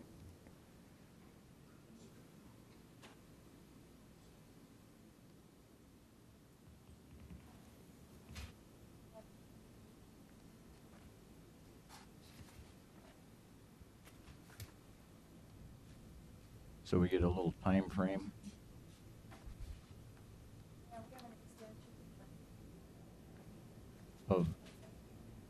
Of September. Okay. And I reported at the last meeting that somebody, I don't know who, but somebody plans. Yeah, but we need to know if we could get updated from them what their time frame is and how they're coming with it, and then we certainly wouldn't want to do something out of sync with them, and that's not the intent. Well, and I guess my topic of discussion is okay, if we have this list, and maybe some updates of where we're at. Are we making headway? Are we waiting for something? Are we not waiting for something? Or where are we at? Because we can continue to work on all of these and integral parts as we keep going here. We're not going to solve all of them right away in one session, but at least we're moving forward. Stacy had, a list of stuff that she was kind of written down, and I'm wondering if we shouldn't put a formal list together with updates of where we're at. Like, for example, the Vita project, where are we at on that? Okay, and so we're waiting for something, or what do we need to do? A discussion needs to happen. I guess that's kind of, I just think if we're going to turn around and have a half hour, if we have that list sitting there, we can update the projects, that kind of stuff as part of it, and get something accomplished with it. Would be what I would like to see in our work session. Accomplish some of these things and some kind of a diagram. Even some of your discussion on 34th. Yeah. Yeah. Well, I can't agree more. I mean, that's just the way I've always done business or whatever. Is I got my list. I'm working on my list. Some finally cross off. Some you cross off because you can't afford it. And some cross off because it's stupid. And some you keep going until you get more information. But you have a list, and you are. That's your where you're working from. Right, and so And we got the proverbial cheeseman on the list. exactly. Where are we at on it? And that's in that list. It could be 20, it could be 15, but when we do have like I said, Commissioner Falcon's idea of go till noon. If we have 30 minutes, let's do something, and we'll have that list there in front of. We pull it out. Yep. Let's talk on a couple of these things. And Let's do this. Everybody, we communicate through Michelle, and if everybody would have a little list, give it to Michelle, and she's going to see the same thing several times. But then you may put down something nobody else did. We'll create the list of topics, and we'll have it, or Stacy. Well, is it your job or is it? Well, yeah. Yeah, and Michelle and I have been going through that, pretty much trying to keep everything up to date, as far as deadlines but we haven't been prioritizing the little discussion lists like we probably should, because we've been working on the bigger fish right now. Right. No, and I understand, and I know there's a lot of stuff going on, but I think if we're going to really utilize our time to do it, even if the back of our packet was work session and we had our list there, people would know what we're going to discuss or what's available for discussion on that stuff too. So. Exactly. Yeah. And so if they wanted to show up and say, hey, I'd like to discuss this in your work session, but I don't know if we take, in our work session, do we take public comment or we don't? It's our option to take, because obviously we don't vote. We can. We don't do any of that stuff. But Yeah, this is civil dialogue is welcome. Exactly, yeah. Well, let's do that for now. And Stacy, I think keep it in the commissioner's department right now. Give our list to, is that okay? Because I'll tell you what, Stacy communicates with them a lot too, all the time. So I mean, just for your information, and Tom's well aware of this, but I mentioned earlier the departments working together through this kind of transition thing. But yes, I am singling out, but the folks in the commission department have really pulled together as a team as far as communicating. If somebody's got to be gone for half a day or something comes up, they all make sure that everything is covered, and they've really done a great job for us. So that's made this whole thing a lot easier. Still, there's a lot of things they call questions for. You got to sign this, sign that, get the vouchers in. But well, if everybody would do that, let's get a list to Michelle of topics, and then we'll screen it and we'll send it out to everybody. And we also got our department heads. If there's something that you think we need to talk about, put it out to us so that we can talk about it. And I still think we know we got the detention facility upgrades. We're gonna have to talk about it. So I think just like today, everything on the radar. We had questions on drainage on South Main. Where is that committee? Where's that gone? That should stay on our list. And whoever should report on that every time we bring it up. Nothing to report. It's still, ongoing. At least we know it's there. It's ongoing. Yeah. Mm-hmm. And through this whole thing, I communicate a lot with Manager Weldon. I mean, he obviously things that were just hollered across the hall before. Now it's a phone call or an email. So, okay, we will do that. Anything else? Hearing none, I'll declare us adjourned. Thank you, one and all.